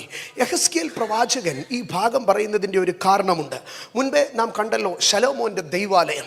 ശലോമോൻ്റെ ദൈവാലയത്തിൽ ശലോമോൻ്റെ ദൈവാലയത്തിലേക്ക് നാം കടന്നു ചെല്ലുമ്പോൾ ഈ നിൽക്കുന്ന പുരോഹിതന്മാരിൽ ഒരുത്തനെ പോലെ ഈ യാഗപീഠത്തിൽ കയറി ശുശ്രൂഷ ചെയ്ത് ഈ യാഗപീഠത്തിൽ വേവുന്ന ഇറച്ചിയുടെ ഒരു ഭാഗമെടുത്ത് നമ്മുടെ ഇന്നത്തെ ഭാഷയിൽ പറഞ്ഞാൽ ഗ്രിൽഡോ ബാർബിക്യോ ചെയ്ത ആ തീക്കകത്ത് കനലിനകത്ത് വെന്ത ആ ചുട്ട ഇറച്ചി അതിൻ്റെ അപ്പുറത്ത് പോയിരുന്ന്, അതുകൊണ്ട് ആ പ്രാകാരത്തിൻ്റെ അപ്പുറത്ത് പോയിരുന്ന് കഴിച്ച് നല്ല സന്തോഷമായിട്ട് ഈ പഞ്ഞിനൂൽ കൊണ്ടുള്ള അങ്കി ധരിച്ചുകൊണ്ട്, ഈ പിക്ചർ ഒന്ന് കാണിക്കാമോ? ഈ പിക്ചർ പഞ്ഞിനൂൽ കൊണ്ടുള്ള അങ്കി ധരിച്ച്, അല്ലെങ്കിൽ കുറേ കാലം കഴിഞ്ഞ് മഹാപുരോഹിതനായി ഈ തലയിൽ വെച്ചിട്ടിരിക്കുന്നത് പൊന്നുകൊണ്ടുള്ള ഒരു കെട്ടാണ്. ഇത് രണ്ടും രത്നങ്ങളാണ്. ഇത് 12 രത്നമാണ്. ഇത് മുഴുവൻ പൊന്നുകൊണ്ടുള്ള മണികളും തമാതളവുമാണ്. ഇങ്ങനെ കോടികൾ വിലയുള്ള വസ്ത്രം ധരിച്ച് ദൈവാലയത്തിനകത്ത് ശുശ്രൂഷിക്കണം. അല്ലെങ്കിൽ പഞ്ഞിനൂൽ കൊണ്ടുള്ള അങ്കി ധരിച്ച് തലയിലൊഴുകുന്ന തൈലം ഈ താടിയിൽ കൂടെ ഒഴുകി, ആമേൻ, വളരെ മനോഹരമായി ആ മുൻപേ നാം കണ്ട ദൈവാലയത്തിൻ്റെ ആ പോർട്ടിക്കോയിൽ, ആ പ്രാകാരത്തിൽ മനോഹരമായി നിന്ന് ശുശ്രൂഷിക്കേണ്ട മനുഷ്യനാണ്. പക്ഷെങ്കിൽ തൻ്റെ രാഷ്ട്രത്തിന് വന്ന തകർച്ച മുഖാന്തരമായിട്ട് ഈ മനുഷ്യൻ ഇപ്പോൾ എന്താണ്? തൻ്റെ സ്വപ്നങ്ങളെല്ലാം നഷ്ടപ്പെട്ടു. കഴിഞ്ഞ 2 സെഷനുകളിലും ഞാൻ പറഞ്ഞു, 13 വയസ്സ് വരെ ഈ ദൈവാലയത്തിൻ്റെ സൈഡിൽ ഈ ചുട്ട ഇറച്ചി തിന്നുകൊണ്ട് ജീവിച്ച കൊച്ചു കുഞ്ഞ ലേവ്യ പുരോഹിതന്മാർക്കൊരു അവകാശമുണ്ട്. അവരുടെ ആ ഇറച്ചി എടുത്ത് അവരുടെ മക്കൾക്ക് കൊണ്ട് കൊടുക്കാം. ആ മക്കൾ ആ ഇറച്ചി തിന്നാ, ആ അപ്പം തിന്നാ ദിവസവും ജീവിക്കുന്നത്. അവിടെ നിന്ന് പിടിക്കപ്പെട്ട് കൊണ്ടുപോയി ഒരു സെറ്റിൽമെൻറ്റ് കോളനിയിൽ ജീവിക്കുമ്പോൾ അന്ന് വരെ പൗരോഹിത്യത്തിൻ്റെതല്ലാത്ത കിണ്ടിക്കിണ്ണങ്ങളെ കഴുകുന്നതല്ലാതെ അതിൻ്റെ കിണ്ണങ്ങളെയും അതിൻ്റെ ആലയത്തിൻ്റെ ഉപകരണങ്ങളെയും മുപ്പല്ലിയെയും കഴുകി തുടയ്ക്കുന്നതല്ലാതെ ചാരം വാരുന്നതല്ലാത്ത വേറെ ഒരു ശുശ്രൂഷയും ചെയ്തിട്ടില്ലാത്ത ഈ നല്ല യൗവനക്കാരൻ്റെ ജീവിതത്തിനകത്ത് സകലവും തകർന്നു എന്നൊരു തോന്നലാണ്. നഷ്ടബോധം അവനെ അലട്ടി. അവൻ്റെ പ്രതീക്ഷകളെല്ലാം ചീട്ടുകൊട്ടാരം പോലെ ഉടഞ്ഞു. അവൻ്റെ അപ്പൻ ഒരു പുരോഹിതനായിരുന്നു. അവനും ആ ഉടുപ്പെടുത്തിട്ട് ഒരു നാളിൽ അപ്പൻ്റെ വേഷമെടുത്ത് ഇവനിട്ട് തൈലമെടുത്ത് അഭിഷേകം ചെയ്ത് ഇവനും ഇതുപോലെ ഈ ആലയത്തിൽ നിന്ന് ചെയ്യുമെന്ന് ചിന്തിച്ചതാ. കൊച്ചു കുഞ്ഞല്ലേ, അപ്പനിങ്ങനെ അവൻ്റെ മഹാപുരോഹിതൻ ഇങ്ങനെ മുപ്പല്ലി കൊണ്ട് ഈ യാഗപീഠത്തിൽ ശുശ്രൂഷിക്കുമ്പോൾ ഇവൻ കൊതിച്ചിട്ടുണ്ട് അങ്ങനെ ചെയ്യാൻ. അവൻ്റെ ചേട്ടന്മാർ പോയി ആ വിളക്കിനകത്ത് എണ്ണ എടുത്ത് മാറ്റിക്കൊണ്ട് വരുമ്പോൾ ഇവൻ കൊതിച്ചിട്ടുണ്ട് അതൊന്ന് ചെയ്യാൻ. അവൻ അവിടെ നിന്നിങ്ങനെ എത്തി നോക്കിയിട്ടുണ്ട് ആ വിളക്കൊന്ന് കാണാൻ. അവനിങ്ങനെ മേശയിലേക്ക് 10 അപ്പവുമായിട്ട് ഇങ്ങനെ പോകുന്നത് കാണുമ്പോൾ അവനിങ്ങനെ കൊതിച്ചിട്ടുണ്ട്. ആ കുന്തിരിക്ക എടുക്കുമ്പോൾ ആ മണമൊക്കെ ഇങ്ങനെ വരുന്നത് അവനിങ്ങനെ ഹായിന്ന് മണത്തിട്ടുണ്ട്. അങ്ങനെ വളർന്നു വന്ന കൊച്ചു ചെറുക്കൻ ഇപ്പോൾ ഒരു യൗവനക്കാരനായപ്പോൾ സകല പ്രതീക്ഷയും നഷ്ടപ്പെട്ട് നഷ്ടബോധത്തിൻ്റെ കിരാത വേദനയിൽ അവനൊരു സെറ്റിൽമെന്റ് കോളനിയിൽ നിൽക്കുകയാ. ഏത് മനുഷ്യൻ്റെയും നടു വളയത്തില്ലേ, ഏത് മനുഷ്യൻ്റെയും തല വളയത്തില്ലേ. ജീവിതത്തിൻ്റെ സ്വപ്നങ്ങൾ തകരുമ്പോൾ മനുഷ്യന്റെ തലകുനിയും. പക്ഷേ ആത്മാവ് വന്നു യെഹെസ്കേലിനെ നിവർത്തി നിർത്തി. ഇന്ന് രാത്രികാലം ഞാൻ പറയുകയാണ്, തകർന്നു പോയ സ്വപ്നങ്ങളുടെ നടുവിൽ, നഷ്ടബോധങ്ങളുടെ നടുവിൽ നിന്റെ തലകുനിയരുത്. ഈ രാത്രി ദൈവം നിന്റെ തല നിവർത്തൂ. Holy Spirit, Holy Spirit. ആമേൻ. നമ്മൾ പ്രാർത്ഥനയിലേക്ക് കയറാൻ പോകുക. ഞാനൊരു 4 വിഷയം കൂടെ വേഗത്തിൽ പറയട്ടെ. ഒരു മനുഷ്യൻ്റെ തല കുനിയുന്നത് അവൻ്റെ സ്വപ്നങ്ങൾ തകരുമ്പോഴാ. ഒത്തിരി പ്രതീക്ഷയോടുകൂടെ എഞ്ചിനീയറിങ്ങിന് പോയി ചേർന്നു. ഒത്തിരി പ്രതീക്ഷയോടെ 2 വർഷം എൻട്രൻസിന് കളഞ്ഞു. ഒത്തിരി പ്രതീക്ഷയോടുകൂടെ ജോലിക്ക് കയറി വന്നു. ഒത്തിരി പ്രതീക്ഷയോടുകൂടെ കല്യാണം നടത്തി. ഒത്തിരി പ്രതീക്ഷയോടുകൂടെ ശുശ്രൂഷയെ ആഗ്രഹിച്ചു. പക്ഷേ ജീവിതത്തിൻ്റെ പ്രതീക്ഷകളുടെ താളം തെറ്റുമ്പോൾ നിന്റെ തലകുനിയും. പക്ഷേ ദൈവത്തിൻ്റെ പരിശുദ്ധാത്മാവ് നിന്നെ കൈവിടത്തില്ല. ആത്മാവ് വന്നു കുനിഞ്ഞുപോയ യെഹെസ്കേലിനെ നിവർത്തി നിർത്തി. 2, ഒരു മനുഷ്യൻ കുനിഞ്ഞു പോകുന്ന സാഹചര്യം. സ്തോത്രം. 35-ാം സങ്കീർത്തനത്തിലേക്ക് കടന്നു വരുമ്പോൾ 35-ാം സങ്കീർത്തനം അതിൻ്റെ 14-ാം വാക്യത്തിലേക്ക് വരുമ്പോൾ 35-ാം സങ്കീർത്തനം 14-ാം വാക്യം അവിടെ ഇങ്ങനെയാണ് എഴുതിയിരിക്കുന്നത്. അവൻ എനിക്ക് സ്നേഹിതനോ സഹോദരനോ എന്ന പോലെ പെരുമാറി. അടുത്തത്, അമ്മയെക്കുറിച്ച് ദുഃഖിക്കുന്ന പോലെ ഞാൻ ദുഃഖിച്ച് കുനിഞ്ഞ് നടന്നു. ഞാൻ ദുഃഖിച്ചു കുനിഞ്ഞ് നടന്നു. ജീവിതത്തിൽ ചിലപ്പോൾ നമ്മുടെ തലകുനിയും. എന്താണ് അവിടെ എഴുതിയിരിക്കുന്നത്? അവൻ ദുഃഖിച്ച് തലകുനിഞ്ഞു. I bow down heavily. Worship ചെയ്യാനല്ല അവൻ ബൗ ചെയ്തത്, പകരം പറയുകയാണ് ബൗ ഡൗൺ ഹെവിലി. ആമേൻ. ചില വേളകളിൽ മനസ്സിൻ്റെ ഭാരം ചങ്കിനകത്ത് നീറ്റൽ തലയെ കുനിയുമാറാക്കും. ഇന്ന് രാത്രി ഇവിടെ ഇരിക്കുന്ന പല ദൈവമക്കളുടെയും ജീവിതത്തിൽ ഈ അനുഭവം ഉണ്ടായിട്ടുള്ളവരാ. സങ്കടം കയറുമ്പോൾ തലകുനിയും, വേദന കയറുമ്പോൾ തലകുനിയും, നിന്ന കയറുമ്പോൾ തലകുനിയും, പ്രശ്നങ്ങൾ കയറുമ്പോൾ തലകുനിയും, ദുഃഖം മനസ്സിനകത്ത് കയറുമ്പോൾ തലകുനിയ. ഇന്ന് രാത്രികാല ഇതിനകത്ത് സങ്കടം നിന്റെ തലകുനിച്ചിട്ടുണ്ടോ? പരിശുദ്ധാത്മാവ് ഇന്ന് രാത്രി നിനക്ക് വേണ്ടി ചിലത് ചെയ്തിട്ടേ ഇവിടുന്ന് നിന്നെ വിടത്തുള്ളെന്ന് ഞാൻ ഉറപ്പ് പറയുകയാണ്. ആമേൻ. സ്വപ്നങ്ങൾ തകർന്നാൽ തലകുനിയും, പക്ഷെ ആത്മാവ് തല നിവർത്തും. സങ്കടം കയറിയാൽ തലകുനിയും, പക്ഷെ ആത്മാവ് തല നിവർത്തും. 3-ാമത് 38-ാം സങ്കീർത്തനത്തിലേക്ക് കടന്നു വരുമ്പോൾ അതിൻ്റെ 5-6 വാക്യങ്ങളിലേക്ക് വരുമ്പോൾ 38-ാം സങ്കീർത്തനം 5-ാം വാക്യം അവിടെ പറയുകയാണ്, എൻ്റെ വ്രണങ്ങൾ ചീഞ്ഞു നാറുന്നു, എൻ്റെ വ്രണങ്ങൾ ചീഞ്ഞു നാറുന്നു. അടുത്ത ഭാഗം പറഞ്ഞേ, അടുത്ത 6-ാം വാക്യം, എൻ്റെ വ്രണങ്ങൾ ചീഞ്ഞു നാറുന്നു, ഞാൻ കുനിഞ്ഞ് ഏറ്റവും കൂനിയിരിക്കുന്നു. ജീവിതത്തിലെ വ്രണങ്ങൾ 2 വിധത്തിലാണ്. ഈ വ്രണങ്ങൾ, ഒന്ന് മനസ്സിനകത്ത് മുറിവുകൾ വരും. ചില വ്യക്തികൾ ചെയ്തത്, ചില പ്രവർത്തികൾ കൊണ്ട് മനസ്സിനകത്ത് വരുന്ന മുറിവുകൾ, ചില വാക്കുകൊടുത്തിയ മുറിവ്, ചില പെരുമാറ്റം വരുത്തിയ മുറിവ്, ചില വിശ്വസിച്ചവർ വരുത്തിയ മുറിവ്, ചില സ്നേഹിച്ചവർ വരുത്തിയ മുറിവ്, അത് അകത്തു കടന്ന് നീറും. പക്ഷെ ഞാൻ അതിനെ വിടുകയാണ്. അതുപോലെ മറ്റൊരു മുറിവാണ് ശരീരത്തിൻ്റെ രോഗം. എൻ്റെ വ്രണം ചീഞ്ഞു നാറുകയാ. എൻ്റെ വേദന എനിക്കറിയാം. എൻ്റെ ചങ്കിൻ്റെ വേദന, അസ്ഥിയുടെ വേദന, എൻ്റെ പെയിൻ, എൻ്റെ ശരീരത്തിൻ്റെ പെയിൻ, ജീവിതത്തിൻ്റെ രോഗം കയറി വരുമ്പോൾ ആമേൻ ഞാൻ കുനിയാൻ തുടങ്ങി. ഇന്ന് രാത്രി ഞാൻ പറയട്ടെ, രോഗം നിന്നെ കുനിയുമാറാക്കിയെങ്കിൽ ഇന്ന് പരിശുദ്ധാത്മാവ് നിന്നെ തല നിവർത്തിയിട്ടേ പറഞ്ഞു വിടത്തുള്ളൂ. തല നിവർത്തിയിട്ടേ പറഞ്ഞു വിടത്തുള്ളൂ. ആമേൻ. നാലാമത്തെ ഭാഗം ഞാൻ പറയാം. സമയ ചുരുക്കം കൊണ്ട് നാലാമത്തെ ഭാഗം പറയാം. ആരംഭത്തിലെ ഭാഗം ഒന്ന് കട്ട് ഷോട്ട് ചെയ്ത് അവസാനത്തെ ഭാഗം ഏറെ പ്രാർത്ഥിക്കേണ്ടതായിരുന്നു. സോറി. നാലാമത്തെ ഭാഗം ഞാൻ പറയാം. ലൂക്കോസിന്റെ സുവിശേഷം 24:5 അവിടെ ഇങ്ങനെയാണ് പറയുന്നത്. ആമേൻ. ലൂക്കോസ് 24:5 അവർ ഭയപ്പെട്ട് മുഖം കുനിച്ചു, ഭയപ്പെട്ട് മുഖം കുനിച്ചു നിൽക്കുമ്പോൾ, എന്താ നീ കുനിഞ്ഞു നിൽക്കുന്നത്? അവർ പറയാൻ ചില കാര്യങ്ങളുണ്ട്. ഞങ്ങൾ കഴിഞ്ഞ 3.5 വർഷങ്ങളായി ഒരു അരുമനാഥനെ സേവിക്കുകയായിരുന്നു, അനുഗമിക്കുകയായിരുന്നു. പക്ഷെ 3 ദിവസം മുമ്പ് ഈ കാട്ടുനരാധമന്മാർ ഞങ്ങളുടെ കർത്താവിനെ ക്രൂശിച്ചു കൊന്നു, അവനെ കല്ലറയ്ക്കൽ വെച്ചു. ഞങ്ങൾ അനാഥരായി പോയി. ഇന്ന് പട്ടണം മുഴുവനും ഞങ്ങൾക്കെതിരാ. ഇന്ന് ഞങ്ങൾക്ക് പകലിറങ്ങി നടക്കാൻ കഴിയത്തില്ല. ഞങ്ങൾ എവിടെയൊക്കെയോ റിമോട്ട് ഏരിയകളിൽ പാത്തിരിക്കുകയാണ്. അമ്മേ, ഞങ്ങളുടെ മനസ്സിനെ ഭയം പിടിച്ചിരിക്കുന്നു. ഞങ്ങൾ ഒത്തിരി പേടിച്ചു പോയി. പേടി അകത്ത് കയറിയപ്പോൾ മുഖം കുനിയാൻ തുടങ്ങി. എൻ്റെ കുഞ്ഞുങ്ങളെ, പരീക്ഷയെ നീ ഭയപ്പെട്ടാൽ നിന്റെ മുഖം കുനിയും. നിന്റെ ഭാവിയെ കുറിച്ച് നീ ഭയപ്പെട്ടാൽ മുഖം കുനിയോ. എൻ്റെ മക്കളെ എങ്ങനെ വളർത്തുമെന്ന് നീ ഭയപ്പെട്ടാൽ മുഖം കുനിയും. എൻ്റെ ഭാവി എന്താകുമെന്ന് നീ ഭയപ്പെട്ടാൽ മുഖം കുനിയും. മനുഷ്യൻ്റെ നിന്ദയെ ഭയപ്പെട്ടാൽ നിന്റെ മുഖം കുനിയോ. നിന്റെ ആരോഗ്യത്തെ ഓർത്ത് നീ ഭയപ്പെട്ടാൽ മുഖം കുനിയും. അവൻ ഭയപ്പെട്ടു, മുഖം കുനിഞ്ഞു. ഇന്ന് രാത്രി ഏതെങ്കിലും മനുഷ്യനെ നീ ഭയപ്പെട്ട് കുനിഞ്ഞിരിക്കുകയാണോ? ഏതെങ്കിലും ശക്തിയെ ഭയപ്പെട്ട് കുനിഞ്ഞിരിക്കുകയാണോ? പിശാചിനെ ഭയപ്പെട്ട് കുനിഞ്ഞിരിക്കുകയാണോ? ലോകത്തെ ഭയപ്പെട്ട് കുനിഞ്ഞിരിക്കുകയാണോ? ചില ഭീഷണികളെ ഭയപ്പെട്ട് കുനിഞ്ഞിരിക്കുകയാണോ? ഈ രാത്രി പരിശുദ്ധാത്മാവ് നിന്നെ ലിഫ്റ്റ് ചെയ്യാൻ പോവുക. പരിശുദ്ധാത്മാവ് നിന്നെ പോക്കാൻ പോവുക. ഇന്ന് രാത്രി ഇതിനകത്ത് യെഹെസ്കേലിനെ പോലെ നഷ്ടബോധം വന്നിട്ടുണ്ടോ? ഇന്ന് രാത്രി പ്രാർത്ഥിച്ചു തുടങ്ങ്. ദൈവം നിന്നെ നിവർത്താൻ പോവുക. ഇതിനകത്ത് ഒരു അഭിഷേകത്തിന്റെ സാന്നിധ്യമുണ്ട്. ഇതിനകത്ത് ഒരു പാസ്റ്ററിന് കഴിയത്തില്ല, ഇതിനകത്ത് ഒരു ഫാമിലിക്ക് കഴിയത്തില്ല. But the power of Holy Spirit can make you stand on your feet. നിന്റെ കാലുകളിൽ നിന്നെ നിവർത്താം. നീ ഇനി വല്ലവന്റെ കാലിൽ നിൽക്കത്തില്ല. You will stand on your feet. നീ നിവർന്നു നിൽക്കുക. You will stand bold.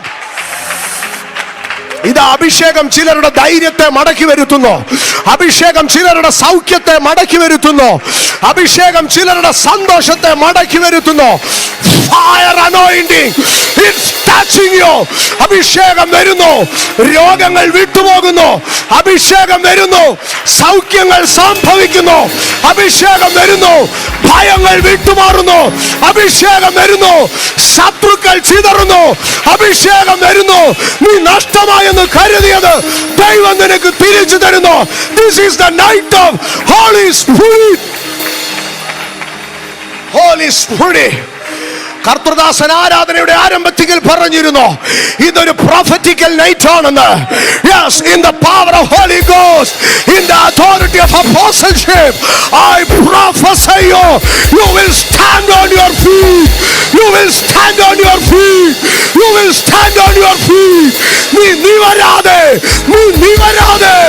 എതിർ നിൽക്കുന്ന ഭാര്യകളെ പിതാവിന്റെയും പുത്രന്റെയും പരിശുദ്ധാത്മാവിന്റെയും അധികാരമുള്ള നാമത്തിൽ ഞങ്ങൾ അഭിഷേക്തന്മാർ വെട്ടിക്കളയുന്നു. Holy Spirit.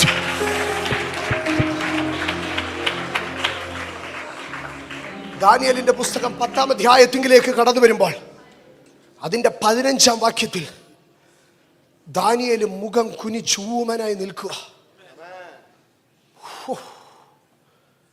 എന്താ ദാനിയേൽ മുഖം കുനിച്ചൂമനായി നിൽക്കുന്നതെന്ന് അറിയാമോ? കഴിഞ്ഞ 21 ദിവസമായി മനുഷ്യൻ ഉപവാസത്തിലാണ്. പക്ഷെ 21 ദിവസമായിട്ടും ദൈവം ഒരക്ഷരം മിണ്ടിയില്ല, ഒരു ദർശനം കിട്ടിയില്ല. 21 ദിവസം കഴിഞ്ഞപ്പോൾ ദൂതൻ വന്നിട്ട് പറയാ, നിന്റെ കുഴപ്പം കൊണ്ടൊന്നുമല്ല പ്രാർത്ഥനയ്ക്ക് ഉത്തരം കിട്ടാതിരുന്നത്, ദേശാധിപതി നിന്റെ പ്രാർത്ഥന തടഞ്ഞു നിർത്തിയിരുന്നത്. ഞാനൊരു യാഥാർത്ഥ്യം പറയാം. പ്രാർത്ഥനയുടെ മറുപടി നീണ്ടുപോയത് കൊണ്ട്, നിന്റെ പ്രാർത്ഥനയ്ക്ക് മറുപടി കിട്ടാഞ്ഞത് കൊണ്ട് ദൈവം നിന്നെ കൈവിട്ടോ? അപ്പൻ എന്നോട് പഴയ സ്നേഹമില്ല. ദൈവം എന്താ മിണ്ടാത്ത? നിന്റെ തല കുനിഞ്ഞു പോയോ? ഈ രാത്രി ഒരു ദൂതൻ നിനക്ക് വേണ്ടി ഇറങ്ങുവോ? ഒരു അഭിഷേകം നിനക്ക് വേണ്ടി ഇറങ്ങുവോ? The fire is falling. ദൈവത്തിന്റെ അഗ്നി നിന്റെ മേൽ വീഴുന്നു. Your release. അഭിഷേകത്തിന്റെ ശക്തി ചിലരെ തൊട്ടുകൊണ്ടിരിക്കുന്നു. അധികാരത്തോടെ fire. I command healing. I command freedom. I command deliverance. I command liberty in the name of Jesus. പ്രാർത്ഥനയെ തടയുന്ന പോരുകൾ അഴിഞ്ഞു മാറിയിരിക്കുന്നു. നിന്റെ പ്രാർത്ഥനയ്ക്ക് മറുപടികൾ വരുന്നു. നിന്റെ അത്ഭുതങ്ങൾ വരുന്നു. The Spirit is moving.